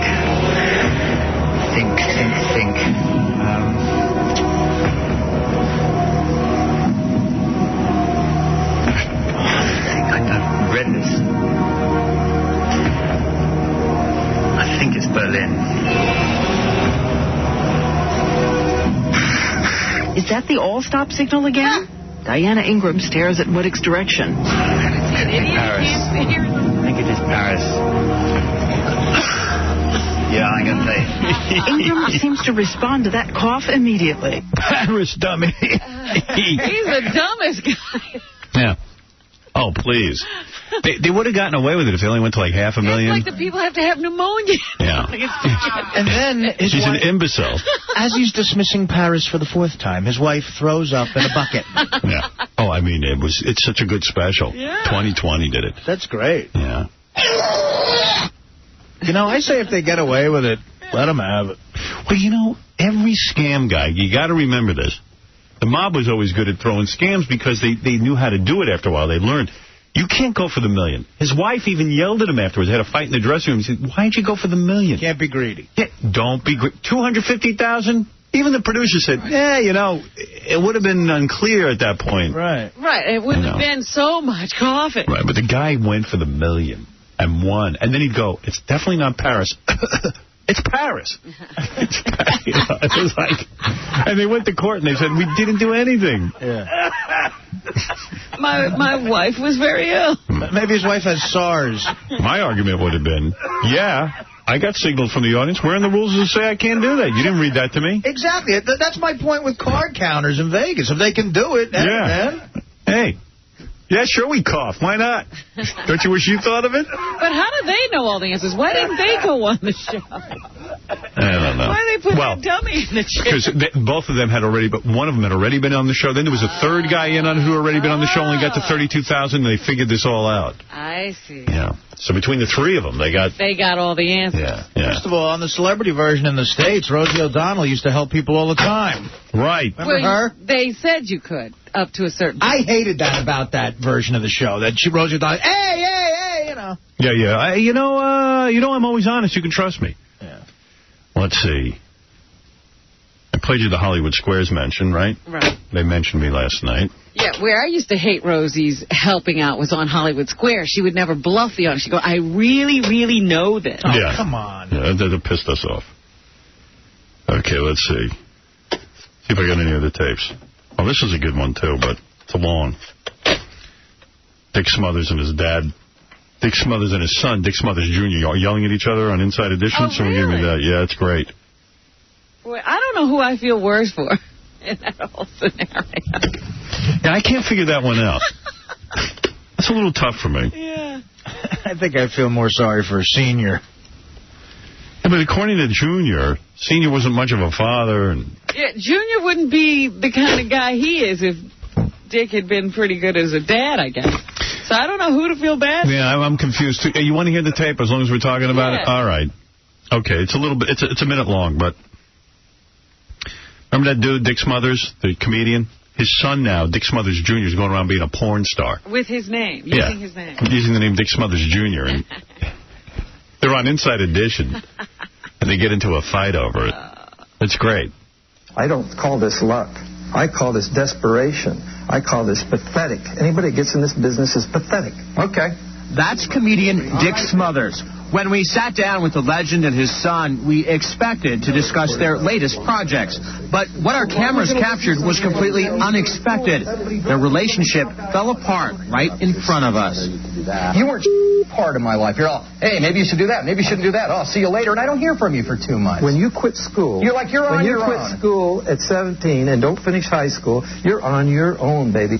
It's dirty, it's filthy, it's angry, it's twisted, and you're in deep trouble. This kills the soul and the heart of people. Pornography you are insane. It sucks. You're insane. I don't think so. You are insane. He doesn't approve of it, fine. I don't expect him to approve of it. You know?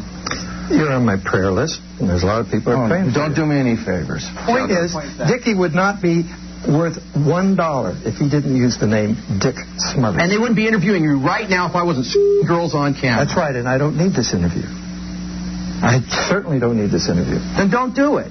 Shortly after this, Dick Sr. ended the interview. Isn't that great? Jesus. Father and son arguing on TV. Worst nightmare. Yeah. Oh, man. Tossing that word legend around a little lately, too. We sat down with the legend and his son. He was a legend, man. You think so? Yeah. They broke ground. I hated them. I hate the Smothers Brothers. I hated their TV show 100 years ago. You'd give them legend status. Yeah, because they got on CBS and supposedly broke ground and helped end the Vietnam War somehow. I don't know how, but who knows? Well, they had a lot of political commentary on that show, and supposedly they didn't back down. Nobody else would have on, and yeah, they lost the show, I think, because of censorship problems. Maybe they aren't legends. I don't know. I'd argue no. I don't know that they're legends, but they certainly did something. Yeah, well, time. Yeah, I can't figure out whose side I'm on that. I know. I feel bad for the dad. I doubt if Dick Smothers was a great dad, but, you know, it's terrible to have your son in porn. It's just a nightmare. Shouldn't happen to anybody. That's right. I don't wish that on anyone. Your kid going into porn with your name, Dick Smothers Jr. You just didn't name him Dick Smothers Jr. to go into porn. People are already, lining up for the Matrix. Yeah. You mean people are, out on the street sleeping or something? Yeah, they don't know what to do with themselves. There are people who have killed themselves waiting for the Matrix. Yeah. Some other weird dude. The New York Times has this whole big scandal going on. There was this, they hired this black reporter. You know what? For such a liberal newspaper, I heard there's not a lot of black reporters there. Right. They sort of can't find any black reporters. Somehow. But the one they finally got one. They got a black reporter, brought him along in some kind of program, and then the guy, lied in, 900 different stories, allegedly. Yeah. And now there's a whole...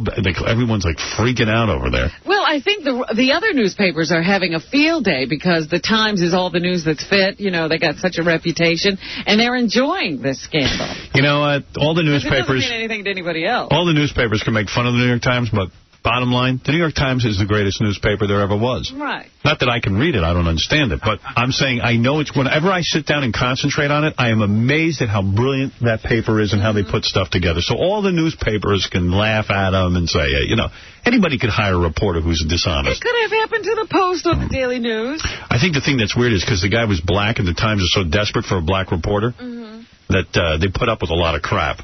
And they should have probably fired him earlier. Yeah, they're trying to explain now how he got so many things wrong and it slipped by everybody. And they don't know how to explain it because he did have a lot of oversight. Tell you what, Leona Helmsley's lawyers are really smart. Yeah. They're smart. They said she can't get a fair trial in New York, and they proved it. They went out and polled people, and they said, who's the most unlikable New Yorker? And everyone said Leona Helmsley. She won. We hate her. That's smart. The judge doesn't care. In whatever case that is. They're keeping it right here anyway. You probably read this already, but here, I'll ask Artie since I know he don't read. Who is the second person most hated? Just right behind Leona Helmsley. You know what, man? I got to be honest with you. I saw it. You did? Who was it? It was... You'll still get it wrong. Now I forget. I told you. No, it was Lizzie Grubman. Right, Lizzie Grubman. Yeah. Lizzie Grubman was number 2. Al Sharpton was way up there. Making the list for the first time, Lizzie Grubman at number 2. I think she's going to stay for a while, Robin. Yeah, you know, when she ran over those people and pulled away, that kind of made her unpopular. But you know what, something? As much as people say she's unpopular, all I know is I was eating my dinner at Nobu one night. She walks in, you would have thought the Queen of Sheba walked in. She seems to be having a great life. So is Leona, even though she's hated. Woody Allen was up there, I was glad to see. He was number 6, though, behind Donald Trump. Yeah, well, yeah. People really hate Trump. Yeah. I think they're jealous of him. Yeah, go figure. And I couldn't believe that Martha Stewart was so high on the list. Well, and rightly so. I mean, you know, she's another one of these hypocrites like Les Moonves who sits there and tells you one thing and does another, you know. She's telling you, you know, I had lived a good life, do this. Be gracious, be this, be that. Meanwhile, there's a pretty good chance she got some information ahead of the rest of us slobs, and we all got ripped off on stocks, and she didn't. Yeah. So people hate that. You know, people hate that. I'm just wondering, was she hated before they knew that, or is she just hated for that? I think they hated her anyway. Yeah, I don't think that had anything to do with it. I think she would have made the list no matter what. Leona Helmsley's number 1, 71%. Lizzie Grubman, 62%. Al Sharpton, 60%. And rightly so. Yeah. The man's despicable and we'll never forget Tawana Brawley, so F you. I agree with all 3 of those. Martha Stewart, 49%. I'm there. Donald Trump, 47%. Woody Allen, only 29%. Now, Woody Allen should be way ahead of Donald Trump. Yeah, I kind of like Trump. Woody Allen is effing Mia Farrow's daughter. Right. Who was his girlfriend forever. George Steinbrenner, 27%. Rudy Giuliani, 27%. I know, he made the list. How the hell? Who doesn't love Rudy? But he's also one of the most loved. Yeah. See. Michael Bloomberg, 26%. Some broad named Ariana Huffington. I wouldn't even know to vote for her. Oh, she's some socialite and columnist. Tina Brown, 20%. She's an editor of something. It used to be, anyway. She doesn't have a magazine. The New Yorker. Yeah. Norman Mailer, 13%. Bill Parcells, 8%. I get that. Yeah, now I hate him. He left the Jets. Yeah. Giants, too. Right. You don't do that. He left everybody. Can't leave. Now he's going to be in Dallas, right? I don't know. Oh, yeah. I saw pictures of him with the cowboy shirt on. Oh, I want to punch the TV. Yeah. Gotta hate him. But I don't know how any Yankee fan could hate George Steinbrenner. He buys good players. Yeah, he's the reason. Come on. Yeah, come on. Come on. You guys get pissed at him sometimes for his criticism of the team and the manager. You know what, Robin? The bottom line is that guy plays the game the way it should be played. I'm with Artie. I'm just saying, I've heard Yankee fans scream about George Steinbrenner. No, not me, though. I like him. You haven't heard me do that. You're not a Yankee fan. Oh, that's true, too. He's a New Yorker, though. Right. I don't know. Whole world's screwed up anyway. I'm the only one who knows what's going on. Everybody knows it. Everyone knows I should be president. When are you going to run? I'm so busy. Off that chair and start running. I'm too goddamn busy. Straighten out this mess. What are we going to do about that bombing? The Al-Qaeda. They're saying Osama bin Laden was behind that bombing. Yes. Well, President Bush says these people will feel American justice. What are we going to do? Got to believe that guy when he talks. Yeah. He doesn't move fast, but he eventually moves. So he's very calculated, and he takes his time to make his decisions. I don't know what the next country's going to be. We got to take out Saudi Arabia. All right. Just take them out. Just take them out. No, we should probably take out Syria next. And when they say why, we'll say, because you just blew up a ship. Or whatever they blew up. They blew up a building or something. Killed some Americans. That's it. You lose your country. Sorry. Hey, Kevin. Excuse me. Hey, Kevin. You're on the air. Yeah, Howard. Hey, Kev. I'm surprised that you didn't make the list of the most hated. No, because you want to know something, Kevin? Here's a secret I'll let you in on. I bet you I was on the most loved. I don't think so. Oh, I know so. I bet you they don't publicize that in the Post because maybe it doesn't fit the agenda, but I guarantee you whenever they were doing this survey, when they said, who do you love the most? I bet you it's Howard Stern in New York. I'm the #1 rated radio personality. People, people somehow think that I might be hated. When you make people laugh, they love you. I walk around, people love me. They seem to. Unless someone's not telling me something. There's probably some old bags that walk around hating me, but the fact of the matter is I'm a very loved personality in New York. But what would people say? I don't know what they asked in this thing. I think if you said, well, who do you love the most, I think that maybe I'd be one of those guys.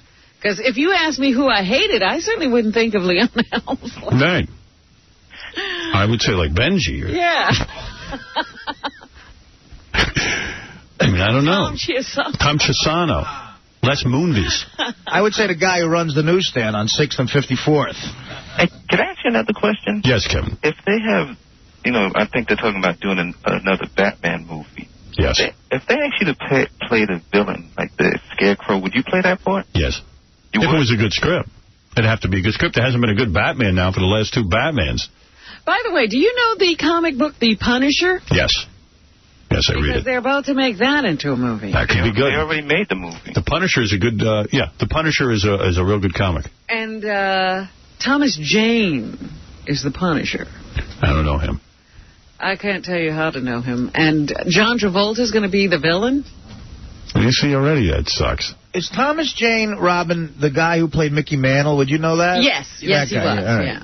John Travolta's the villain. Who wants to see? You see, The Punisher's a real dark comic that is the story of a guy who seeks revenge, and he kills people. Like, other superheroes have a problem with him. He's just a regular guy who's really good at killing people. And he kills. He's just a murderer, a vigilante. Yeah. He does what we just did in Iraq. He's like Death Wish. He will take you out. Uh-huh. He's not going to sit there and worry. Like, he's not going to lock you up in the insane asylum like Batman does to the Joker. Right. Does he agonize about it? No. You know, when he goes out, he's going to kill. His family was killed by some guy. Uh-huh. And he's going to go out and kill you if you are against the laws of this country. You see, if it's the guy who played Mickey Mantle, I think he's a good actor, but I can't see him playing a dark superhero. Not even close. I don't know, but all I know is John Travolta as the enemy reeks of Hollywood miscasting. Yeah. And it's, again, someone believing that John Travolta's still relevant in terms of getting people in the seats. It's just not. I would have shaved my head and played the villain. Give myself a different look. You would shave your head for that? Sure. Really? Yeah, if I played a villain, I'm an actor. I'm an artist. Look at Private Parts. I'm brilliant in that. And everyone goes, well, you played yourself. Okay, so I'll play a character next. That's all. They don't realize that you had to play yourself at various ages. Hey, whatever they realize or not, I know I can make more money at the movie theater than John Travolta. The whole clue is that you made it look so easy. All I know is if they came to me with a good script and said, we want you to be the villain in The Punisher, I would have been interested. And I know I could have brought at least $50, $60 million to the box office. Mm-hmm. At least. Just out of curiosity. But the schlubs didn't give me the script because it probably sucks. I've turned down 1 million scripts already.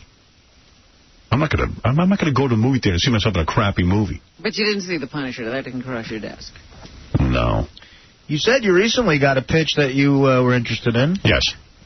I'm talking to someone now. Yeah, it's still going on. Yeah. But that's something I got to develop. Nobody's handing you anything.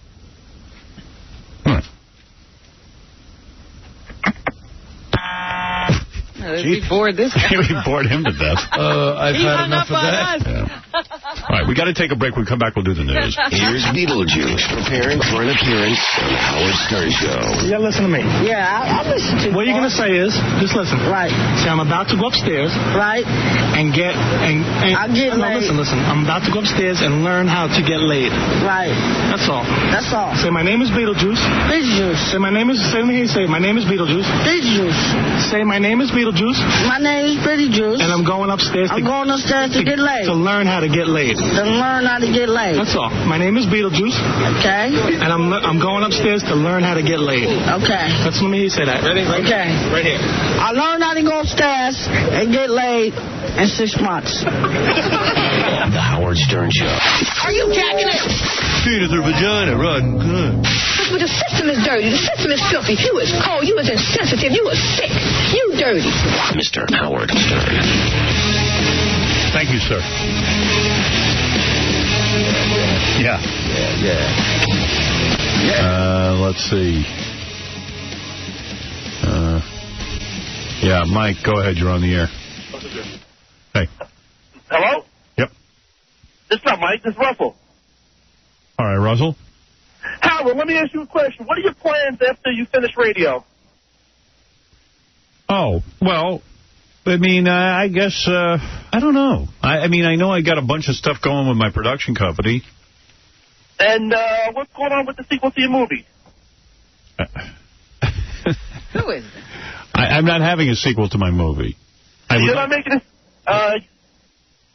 you're not going to come out with the Private Parts 2? No. Oh, too bad. That was a funny movie. Thank you. All righty, Howard. Take care, all right? Bye. Some interesting questions. Yeah. Well, I'm producing Porky's in Rock and Roll High School. I got a cartoon coming out called Howard Stern, The High School Years. We're just starting to work on that. Yeah. Get that ready for next season. Yeah. I mean, I don't know. I'm a pretty busy guy, and I own a film I want to direct. I'm going to do that when I get off the air. Direct? Yeah. Cool. Yeah, he said that before. Yeah, I know how to do that. Be behind the camera as well. Would you also star? No. I think directing is a pretty hard job. All right. I'm developing a soda that I invented with Robin. We co-produced that. Sweet. That's what we like to do sometimes when we hang out at my place. We just mix up drinks. Somebody said to me, what gives you the right to direct a film? I said, hey, if Kevin Costner can direct, so can I. Sure, why not? Why not? He hadn't done it before. Right. Look what he did.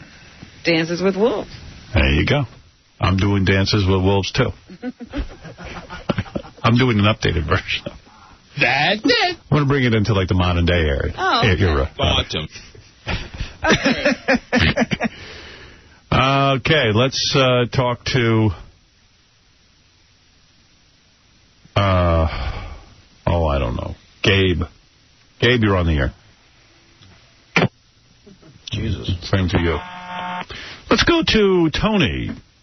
Howard. Tony. Hey, now. Hey, now. Hey, dude, I got to tell you, man, you are the luckiest SOB in the world, bro. How you figure? You got these hot chicks coming in showing their beef and their boobs. Yeah. Dude, I give my right testicle to sit there nowadays one of these days, man.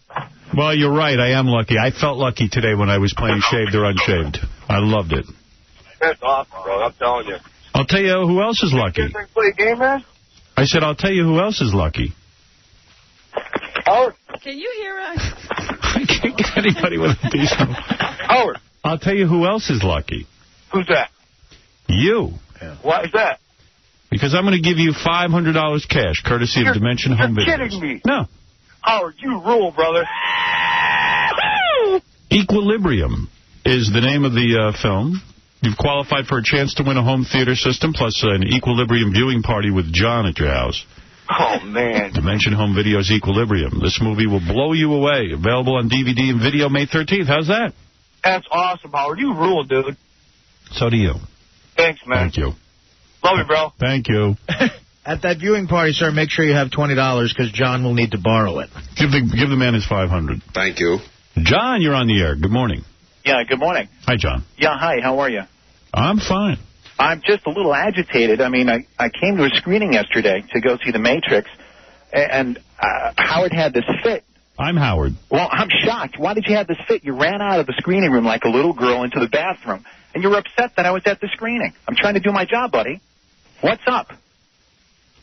John, you, I don't know who the hell you think you are. I'm John Glasscock. I've sat in with presidents, CEOs of the company. John, hold on. You just accused me of running like a scared little girl to what? I went to the men's room yesterday before the screening. The men's room, you peeked out with your little eyeballs, looking out, and then you told your assistant to come back that these guys can't be in the screening. I went to the bathroom to pee, you idiot. Pee. You're a moron. You looked at us, you ran out, and you kept on peeking out. I did not run out at all. So you were touching yourself and looking at me? I can't believe you. I talked to you when I saw you. You came up to me and said, hey, they're throwing us out of the screening. I said, I have nothing to do with it. What are you talking about? Your assistant, which knows my assistant, which knows the assistant, said you guys got to go because Howard and his posse had to be by themselves. And quite frankly, John, here's the bottom line on all of it. Because I don't care what you think of me. I don't care what you have to say. I don't care what you think of me. I think you're petty. How about that? I think people don't realize how small and petty you are. Okay, and I'll tell you my side of it. Tell me. I was called by a movie studio and asked if I wanted a movie screening. No, you called them. Trust me, I know the deal, buddy. Hold it. I get calls all the time to see movie screenings. When we called them, we said, we'll have a movie screening. They called back and said, we can only give you a movie screening with the press. I said, thank you very much, but we're not interested in that because many times I've gone to movie screenings with the press and I end up being the focus of the article. They write down everything I say to my friends. So I'll beg out of it. I don't want to go see the movie that badly. You're so focused on yourself. It's amazing. No, and I appreciate it. I'm telling you what... You asked me a question. I'm telling you the answer. I'm not good. I'm telling you the answer, John. Don't accuse me of putting anything. It's so egotistical of you to say it was all about you. I don't care about you. All I cared about was just to pop into the movie. Go see it on your own time. What do you want from me? What do you mean, go see it? I have opportunities to see movies all the time, but a guy like you, I pop in, I'm quiet, I'm doing my own thing, and sure enough, what do? You cry like a little girl that you didn't want to be by yourself, and you had to be with your posse and nobody else. John, I'll attempt to explain it to you one more time. If you interrupt me, I'll hang up on you. You can hang up. People hang up on me all the time. All right, so here I'll explain it to you again. Tell your story to make it look like you're a good guy. I'm telling you the truth. I don't have to make up stories, pal. Alan, throw you out, dude. Oh, you're a big guy. That's right. You're big. I could kick your ass. I'm sure you can. I know I can. I sized you up in 2 seconds. The people which I go to movie screenings I'm getting thrown out of a movie screening. I have nothing to do with it. You're an elitist. I felt like... Seriously, I was insulted. I am Jewish, and I'm surprised. You're Jewish. I am Jewish. You don't stop complaining. The first thing I heard something come out of one of you people's mouths is those damn Jews trying to always get into these screenings, and you're booted out. Who said these damn Jews? I never once said that. I feel this is racist. Oh, he's full of it. You got to be kidding me, John. I'm very insulted. All right, I'll finish the story after John hangs up, because he's not letting me talk. Yeah. I'm letting you talk. He's making up things. I'm not making up things. I said that you were a damn Jew? Not you. I'm talking about one of your people. Who said that you were a damn Jew? Oh, I can't believe it. Name the person. Whoever, the guy with the funny-looking face. Who's the guy with the big teeth? That's me. No, not you. The guy who he's got the funny-looking hair and he's got the big teeth that Sal, the stockbroker, picks on all the time. That's Yours too dick. It's Gary Delabate. It's another one of Sal's. No. Oh, so that wasn't the guy? No. Then how would he know what happened? I don't know. All I know is there was a guy at the screening who claimed to be from some magazine. And I know ahead of time, I think it was probably Sal's friends. I don't even think they're really magazine people. Right, they probably lied to get in. Exactly. So I said to Anne-Marie, I thought that we had a screening set up where we were getting a private screening. If there was going to be press here, we wouldn't come, because what has happened to me many times is I'll say something in private to Robin and we'll be reading it in the paper. Right. You feel like you're being spied upon. So now I understand what happened. I was right. I said to Anne-Marie came up to me and said, listen, there's a bunch of people here from magazine. I said, I don't know anything about it. We're supposed to have a private screening. That's all I said. Mm-hmm. And the next thing I know, they were being escorted out of there. And it's a good thing. Yeah. And for the record... And the guy came up to me and goes, Howard, they're throwing us out of a screening. I said, I have nothing to do with this, dude. I'm just here to see a movie. I'm not here for controversy. I'm just here to relax. And for the record, Gary said the damn Jews thing completely under his breath. Right. Nobody could have heard it. Yeah. So it turns out I was right. They weren't magazine people. They were there to spy on us. Boy, things are weird. That's got to make you uncomfortable. I mean, you're trying to, just hang out. Yeah, then I had this whole confrontation going on, and I was like... Meanwhile, they weren't even from a magazine. I knew it. I knew it. You got to be suspicious of everyone. Man. How do you like that? Yeah, not even a magazine. Just somebody who wants to... And I was feeling bad during the movie. I was like, man, that was a weird occurrence. Mm-hmm. Turns out they were just like one of Sal's friends or something. Yeah. It's weird. Oh, man. This goes on all day, by the way. I wouldn't put it past Sal to have kidnapped Ralph. We haven't heard from him and took his spot at the screening. Maybe that's what happened. Yeah. Some guy claims I got him poontang yesterday. G-Dog. Hello? How you doing, Howard? I got you poontang? How'd I get you poontang? Remember yesterday I was talking to that girl, Trinity. Yeah. And I was on the air and telling the people to go over to Long Beach skate park. And all of a sudden... Hey, you know what? I don't even care. Here's $500 cash, courtesy of Dimension Home Video's Equilibrium, okay? Now we're giving you money as well. You've also qualified for a chance to win a home theater system. I don't even want to hear your story. Dimension Home Video's Equilibrium. This movie will blow you away. Available on DVD and video May 13th. Hold on. All right. So I had to give away 2 of those, and I gave them away. Good. Done deal. I had to go to the skate park. No, that guy's not known for his storytelling abilities.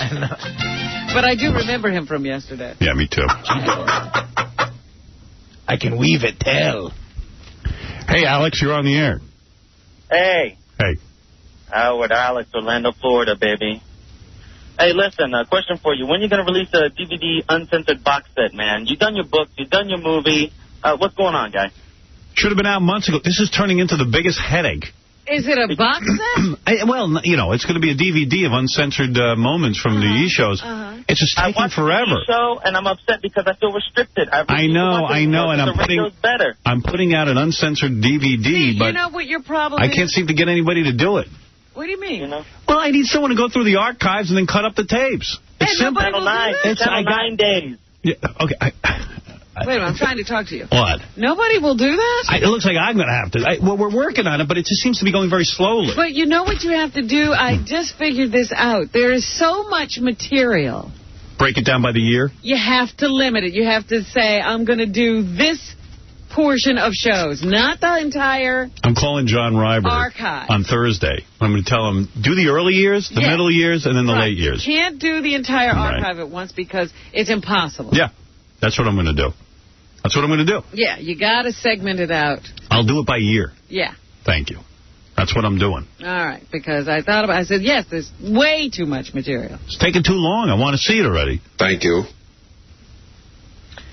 It's like, I'm no producer, but like with today's segment, I would edit out Benji's bush and keep the girls' bushes. Yeah. Thank you. Well, why don't you do it then? I mean, I'm no genius, but... See, now, I think Benji is funny. Yeah, but Robin... Got to be a little comic relief. Yes, Sal. Hey, Howard. Yeah. I just got a phone call. What exactly happened? I don't know anything about this for real, honestly. Oh, all right. But there was something went on at the movie screening yesterday that was a scam. We thought you were behind it, but evidently not. Okay. Over and above the show, I would never do that. Thank you, Sal. But I'll tell you one thing. You can see me tonight at the Brokerage Comedy All right, we know. Thank you very much. I wonder anyway, why Robin, calling in so quickly. Let's do some news. I have enormous job. I am Robin.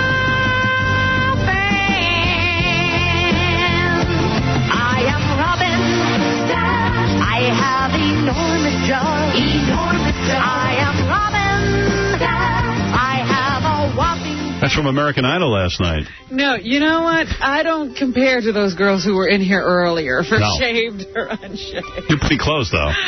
That was amazing. You're in the ballpark. Well, maybe it's the juxtaposition. They're such little girls with such big boobs. You got great cans. But can you imagine the nightmare of no television? No. And that is life in Baghdad these days. I feel bad for those people. They have no TV. Well, it went off the air when Saddam Hussein was Well, yeah, eliminated. we're in the midst of getting rid of him. But you could imagine what television was like under Saddam Hussein. I don't think it was fun. Well, that's what, now that I'm looking at what they were trying to put on, I'm like, maybe you don't need television, because the only thing that was going to be on there anyway was a speech from, the general who's, in charge of the transition government, and some verses from the Quran, and a Muslim prayer with the flag flying. So I said, well, what kind of television is that anyway? Welcome to Entertainment Tonight. Entertainment back then. Yes. But yeah. How do you like the Iraqi people are accusing the United States government of censorship right now? They want to get on and do Muslim prayers and stuff, and we're saying, just hold on. We're trying to establish a government here that has nothing to do with religion. And they can't even get the concept. Right. Well, yeah, you can't take anything they say. Seriously. Give it credit of any weight at all, because they don't know what they're talking about. Right. And we're trying to tell them, you don't have to be Muslim anymore. Yeah. It doesn't all have to be religious, that television. You're free. Right. Some of you can start a softball league. Yeah, you can make your own decisions. Right. Yeah. You can build the scores. Soccer games on. Right. Build the scores. They have no concept of what to do over there. Yeah, they got television. They want to put a flag and have prayers over it. Yeah. That's what they're going to do with a moving picture. Yeah, put some videos on there. So anyway, I just imagine, it could bring this country to its knees if our television was taken away from us. Are you kidding? My cable goes out. I'm freaking. I know. I have a heart attack. It is hard to live without TV, man. What did people do before? I have no idea. My dad tells me he used to read books, but I don't believe him. Really? Yeah. Wow. They used to listen to radio. I know, that was a big deal. People used to have words painted for them with pictures. Well, I tell you, no one's cured a disease in a while. Pictures painted for them with words. I remember black and white television. I remember the first time I saw color television, Bewitched. Really? I was on a trip down to Virginia. Yeah, for me it was. I don't know about you. I don't even remember. Yeah, I remember I was going down south with my parents on a trip to Virginia. We stopped off at like a deli. And they had a color TV in there, and Bewitched was in color. I was like, whoa. Well, I know there was color television long before we saw it in color. I don't think we ran out and got a color TV. No, me neither. Just because things were in color. I just couldn't believe it when I saw it. I was like, whoa, this is so great. But I remember color not being great when they first colored in television. Autumn. It didn't seem to be all that great. Really? I was blown out by it. Yeah. I remember when colors went on TV. No. You're all confused. Damien, you're on the air. Hey, how you doing, Howard? Hey, brother. I am so mad. I tried to get on yesterday and talk to Jimmy. He is such a hack. Jimmy Kimmel? Yeah, crank anchors. Didn't a couple guys from New York call a bunch of people and make a bunch of crank phone calls years ago? Oh, dude, I'm in a time warp here with you. Oh, God, what was those two guys' names? They used to make crank phone calls all the time. Jerky Boys. The Jerky Boys. Hack. Jimmy Kimmel's a hack on that one. The Man Show. That's another hack. Remember Married with Children? Ed O'Neill used to have a show called No Ma'am. Same thing as The Man Show. He hacked on that one. Oh, my God. I wanted to call him that so bad. Now he's a big star, and I guess he's no good for his wife, and now he had to go get a new girlfriend and everything else. I just can't stand Jim Kimmel. Aren't you the guy who killed Lacey Peterson? No, that must be someone else. Speaking of Lacey Peterson, did you read that they found her hair in some pliers on his boat? I don't think he did it. I don't. I think the real killer probably planted the pliers there. That's it. Okay. Hey, did you read Tommy Chong? Yes. He was arrested. He actually pleaded guilty to selling drug paraphernalia. He was like selling bongs and pipes. How sad. Tommy Chong from Cheech and Chong. Yeah. Dude, what's up? It's not surprising that he was selling that stuff. It's surprising that he needed to sell it. That's what I mean. I mean, come on. They gotta have cash. What did you think? He made a lot of money? Yeah, I kind of did, yeah. Those records were huge. The Cheech and Chong albums and the movies were huge. The movies were huge hits. You know. I thought they were rich. Yeah, but I doubt if they made a lot of money. Really? That's why Cheech said he had to get out of the business. He broke up the relationship. Bongs and pipes, though? Well, what else is he going to sell? You know, Joan Rivers has her jewelry. What's Tommy going to have? But they're going to put him in jail for 6 to 12 months. What the hell is that about? That's crazy. Sucks. It's embarrassing.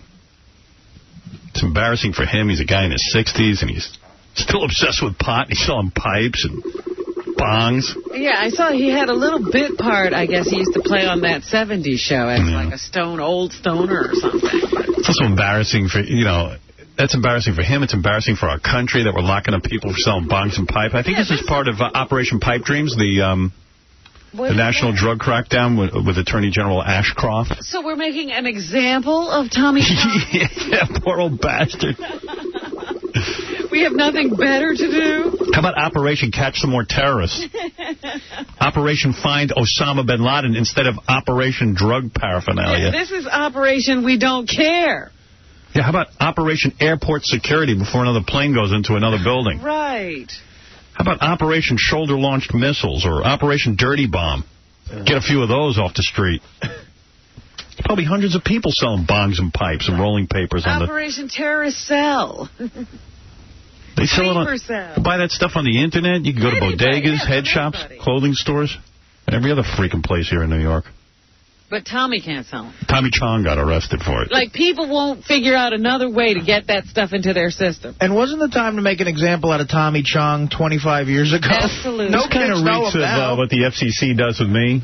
Yeah. People are doing all kinds of weird crap, but yet the only one they can find is me. Right. And keep censoring me. If you're looking to make an example of somebody in pot, I guess it's Tommy you have to go to. I'm for, like, dirty conversation, and if I even mention vagina, I'm already under investigation. And Tommy's, come on. 12 months in jail? My God, the guy's... He might not live to complete that sentence. Hey. I know, I feel bad for him. Yeah. Is there anything we can do? They're really going to throw him in jail? Yeah.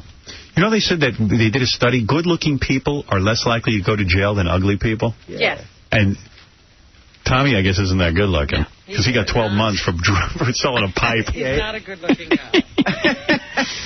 That's why KC can go on a nationwide killing spree and probably do a week. Yeah. You don't know that he's going to jail. He could face up to 5 years in prison and a $250,000 fine. A sentencing hearing is scheduled for September 11th. Oh, why bother? I know, it seems like a big waste of time. Well, you know what's interesting? You know that movie Blow with Johnny Depp? Yeah. Where he plays that cocaine guy? Yeah. The whole movie, you're sympathetic to the guy. Right. Because it's Johnny Depp, it's a pleasant-looking guy. You're like, don't put this guy in jail. At the very end of the movie, the whole screen fills with what the guy really looks like. They put up a picture of him. And you go, oh, my God, put that scumbag away for life. All I know is I see a picture of Yogi Berra in the paper today. He couldn't get away with a jaywalking violation. He better not do anything wrong. Yeah, Yogi's not going to do any modeling. What else is in the news, Robin? You know how you get on an airplane and somebody brings in a baby and the baby starts crying and you spend... And you want to throw the baby out the window? 6 hours with some screaming kid ruining your flight? It's a nightmare. Well, I guess that's what this steward had in mind when he put Xanax in the baby's apple juice. Right in the apple juice? Yeah. So smart. He got caught. How did he get caught? The mom noticed that something looked funny in the apple juice. And so she had it analyzed. I guess he can't do that. Yeah, so he's in trouble. Oh, that's amazing. I want to interview that guy in the worst way. He was he used to work for Northwest Airlines. Daniel Cunningham, 39. The baby was just crying and crying. So when the mom said, fix this apple juice for me, he fixed it all right. Put some Xanax in there. And I don't know if the baby got any of it or not, but... At least he didn't put the baby in the pet carrier. I'm sorry. He could face a sentence of 11 years and a $600,000 fine, so... He'll have to see how much time he has to do. And under the category weird ways of knocking off your lover's wife... Yeah. How do you do that? An unlicensed nurse who had been hired by a couple to take care of the wife because the wife had MS. Yeah. And she had it bad. She couldn't move. She couldn't walk. She couldn't feed herself. So she moves in with the family, and I guess she and the husband start... doing their thing. She's actually nursing the husband, not the wife. Right. And so now, the guy's buying her engagement rings, and they're having this wonderful affair, but the invalid wife is still hanging around. So one day she fed her a bagel with cream cheese, knowing that the woman wouldn't be able to swallow it. Oh, and she died? Choked to death, yeah. So, there you go. Can you put someone in jail for that? I mean, how are you going to prove that that was intentional? Hey, Christopher Reeve, if you're listening, listen up. If anyone tries to give you a bagel, dude, you know there's a... You know what's up. Shenanigans. Andy, what's up? Hey, how you doing, Howard? Hey, brother. I just want to let you know that I seen that picture of your bathroom on the Internet, and there's some cities that could padlock your building and close you up for a year for stuff like that. Good. Let them do it. Yeah, I had something like that happen to me. They came in, I've got an adult bookstore. Yeah.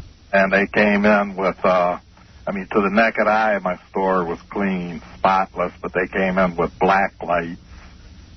And they shine them all over the floors and walls, and it's supposed to show bodily fluids or whatever. And they padlocked my place, kept me closed for over a year. Oh, because they found what?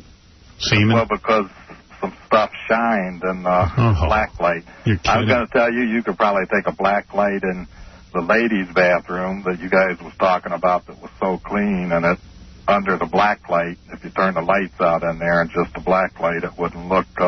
Where's your store? My store is in Ypsilanti, Michigan. Yeah. I'm open back up now, but they're still harassing me. But we're in a country where we try to pretend that men don't want pornography. Meanwhile, it's about $7 billion a year we spend on pornography. And do you realize we are the biggest consumers of pornography? Yeah. In the world. But we still are trying to bust porno shops because we want to pretend like nobody really wants this stuff around. It's absolutely hypocritical. And, they brought the health department with them, and the health department wouldn't back them up. They said that there was no health hazard in my place. But they said it was a health hazard, and that made me a public nuisance. I'd like to give you $500. Well, I'd like to take it. Sounds like you could use it. And $500 courtesy of Dimension Home Video's Equilibrium. You've also qualified for a chance to win a home theater system plus an Equilibrium viewing party with John at your house. Dimension Home Video's Equilibrium. This movie will blow you away. Available on DVD and video May 13th. Let's face it. I mean, can you imagine trying to run an adult store in Ypsilanti, Michigan? Forget about it. Let me tell you what else happened. The most they could close me down for a public nuisance was 12 months. But they had me closed down for over 14 months. Yeah, they want you to go broke. Well, yeah, they kept postponing my trial. And twice the reason for the postponement was for the prosecutor to make sure you go broke. Yeah, they're trying to run him out of business. Yeah. All right, hey, bro, good luck, and hold on, I'll give you $500. Okay, thanks a lot, Howard. Later. Take care. Bye. What the hell, the guy could use it. That was my last one. Don't keep calling me for that. Right. At least they needed special light to find that guy's bodily fluid. Yeah, you don't have to shine any black light in the men's room. Yeah. Not here. It's right there for the naked eye. Check Benji's chair. You'll see some. You don't need no black light. Oof. What else, Robin? Did you hear what's going on in Texas? For the first time in a long time, the state legislature, the majority of it is Republican. So it was time to debate the redistricting that goes on after the census every several years, every 10 years. And the Democrats have left town because they don't want, if you don't have 100 legislators on the floor, you don't have a quorum. You can't do any business in the state legislature of Texas. That's awful. So there are 88 Republicans, and or 88 Democrats, I think. I'm not sure which way it goes. But anyway, there's a majority of Republicans. All the Democrats ran out of town so that they'd have less than 100 people to try to do business in the state of Texas. And so the head of the legislature decided to issue a warrant for their arrest so they could be brought back. But they all ran over to Oklahoma. Let me tell you something. These politicians forget they're hired. They're in a sense elected to do the state's business. You can't run out of town. They're in Oklahoma, staying in a hotel just across the border. And I guess the people who run Oklahoma are Democrats. So they're not allowing the Texas Rangers to come in and get the Democratic legislature members. That's unbelievable. Yeah, so they can't do any business down there right now because those guys won't come back. Shame on them. Yeah, so it's kind of crazy. We're going to take a break. We'll be back right after these words. Here's an excerpt from a book on drug lord Pablo Escobar. To entertain his closest friends, Pablo would hire a gaggle of beauty queens for evenings of erotic games. The women would strip and race naked toward an expensive sports car, which the winner would keep, or submit to bizarre humiliations, shaving their heads, swallowing insects, or engage in naked tree climbing contests. The Howard Stern Show. Howard Stern.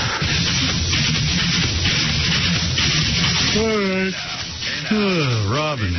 One thing I'd say you want to avoid if you're this administration, the Bush administration, Howard, is even the appearance that you're benefiting from the war in Iraq. Right. So this looks a little weird. Senator Frank Lautenberg, the Democrat from New Jersey, is saying Democrats want to know why a company with former ties to U.S. Vice President Dick Cheney is getting lots of money from the government to help build Iraq. D3. Oh, man, that's bad. Yeah. Don't do it, man. Oh, what's wrong with these guys? Halliburton is the company that was once owned by Dick Cheney and has a multi-million-dollar agreement to rebuild Iraq. See, now that's something the guy should be impeached for. That's just bad form. Yeah, how dumb do you have to be to make this mistake? That sucks. What is it? D3. D3, okay. This contract could grow to as much as $7 billion, or maybe 10% of the cost of helping rebuild Iraq. It's the lack of transparency. It's the secrecy that surrounded this huge contract. Boy, that's bad form. Yeah. Was there bidding that went on in this contract? Then nobody knows. That's why they want to take a look at how this all came to pass. So now we'll have an investigation. And that's just bad form. What else is in the news? I know. It just... A company, you can't even believe it. A company formerly owned by the vice president is going to get billions of dollars. I mean, that's just bad. Yeah. That's just blatant. You know, everybody wants to be behind you, you dopes. Don't screw up. We're trying. We're all here for you. Yeah. Don't mess this up. How much does it cost America that most of us are overweight? $17.95. Oh. I don't know. How much? You're a little off. It's $93 billion annually in medical bills. Excuse me for not knowing how much fat costs. Sorry. Well, actually, I thought you would be aware of this because you're always screaming that it costs you money. Of course it does. Medical bills alone that we pay for medical insurance because fat people are ill all the time.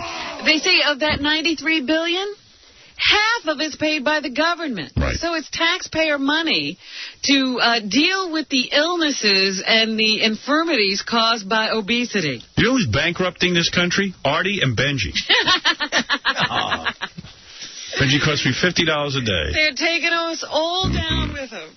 You bet. So just remember that when you're saying it's not a societal problem, it's a personal problem. It is.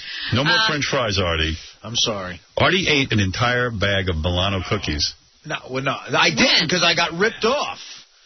I bought a Milano cookies this morning, and I thought it's the regular kind, but in real small print it says raspberry. He had raspberry Milanos. Yeah, so I had to force them down. That is a rip, by the way. It is a rip-off. On the shelf, it looks like Milano cookies. I get in the studio, Robin, I was so excited. First commercial break, it says raspberry in small print. I was like, you mother effers. Yeah, that might even be healthy a little bit. Yeah, who wants raspberry and that? My chocolate might be healthy.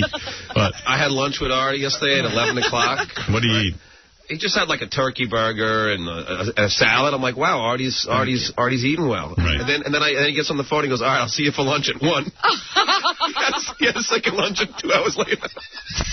Is that right? Artie. I had lunch with these guys, and the problem was it was at 1 o'clock, and I can't starve myself. I gotta have a pre-lunch. I gotta find out the turkey burger thing. So what did you have for lunch?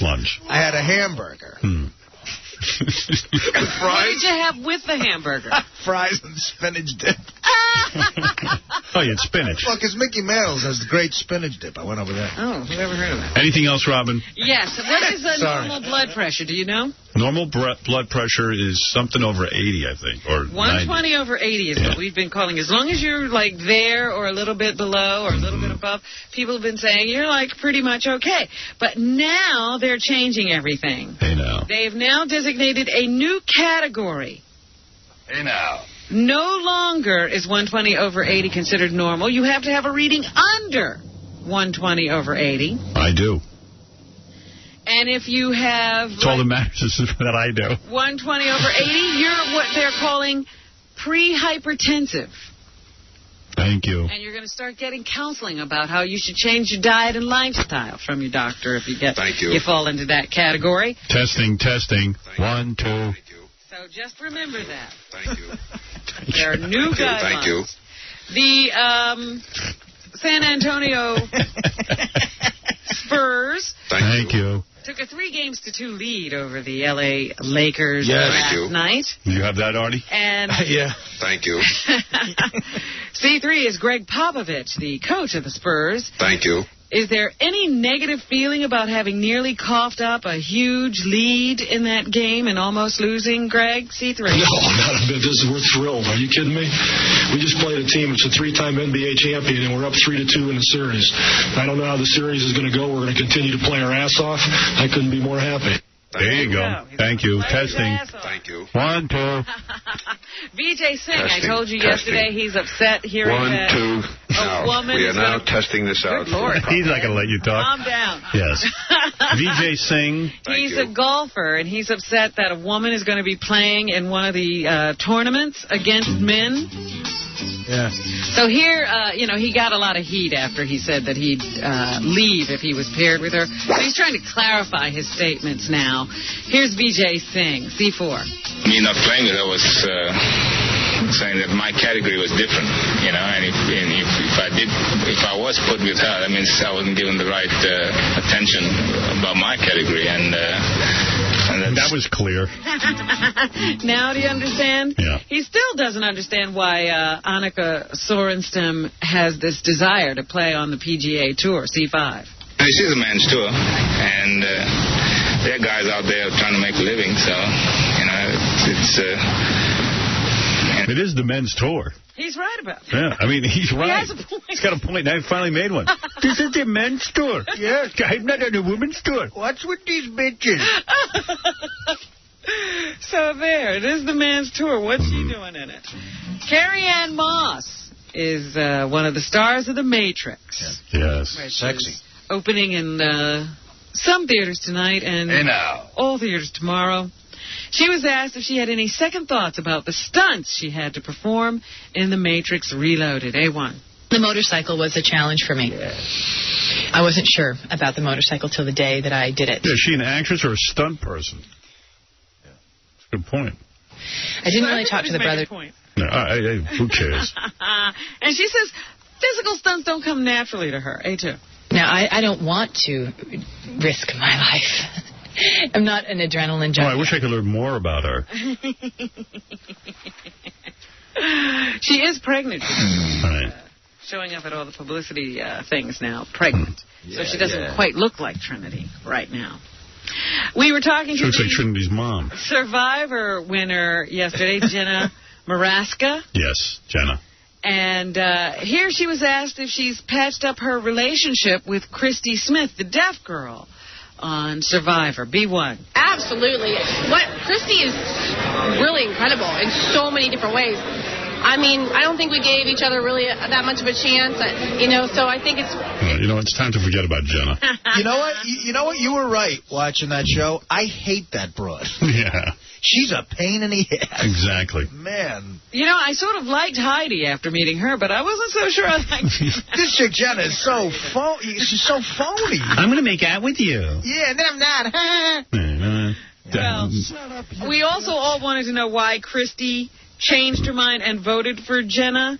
Here's another answer. B3. Because when you get voted out, it's a very emotional period.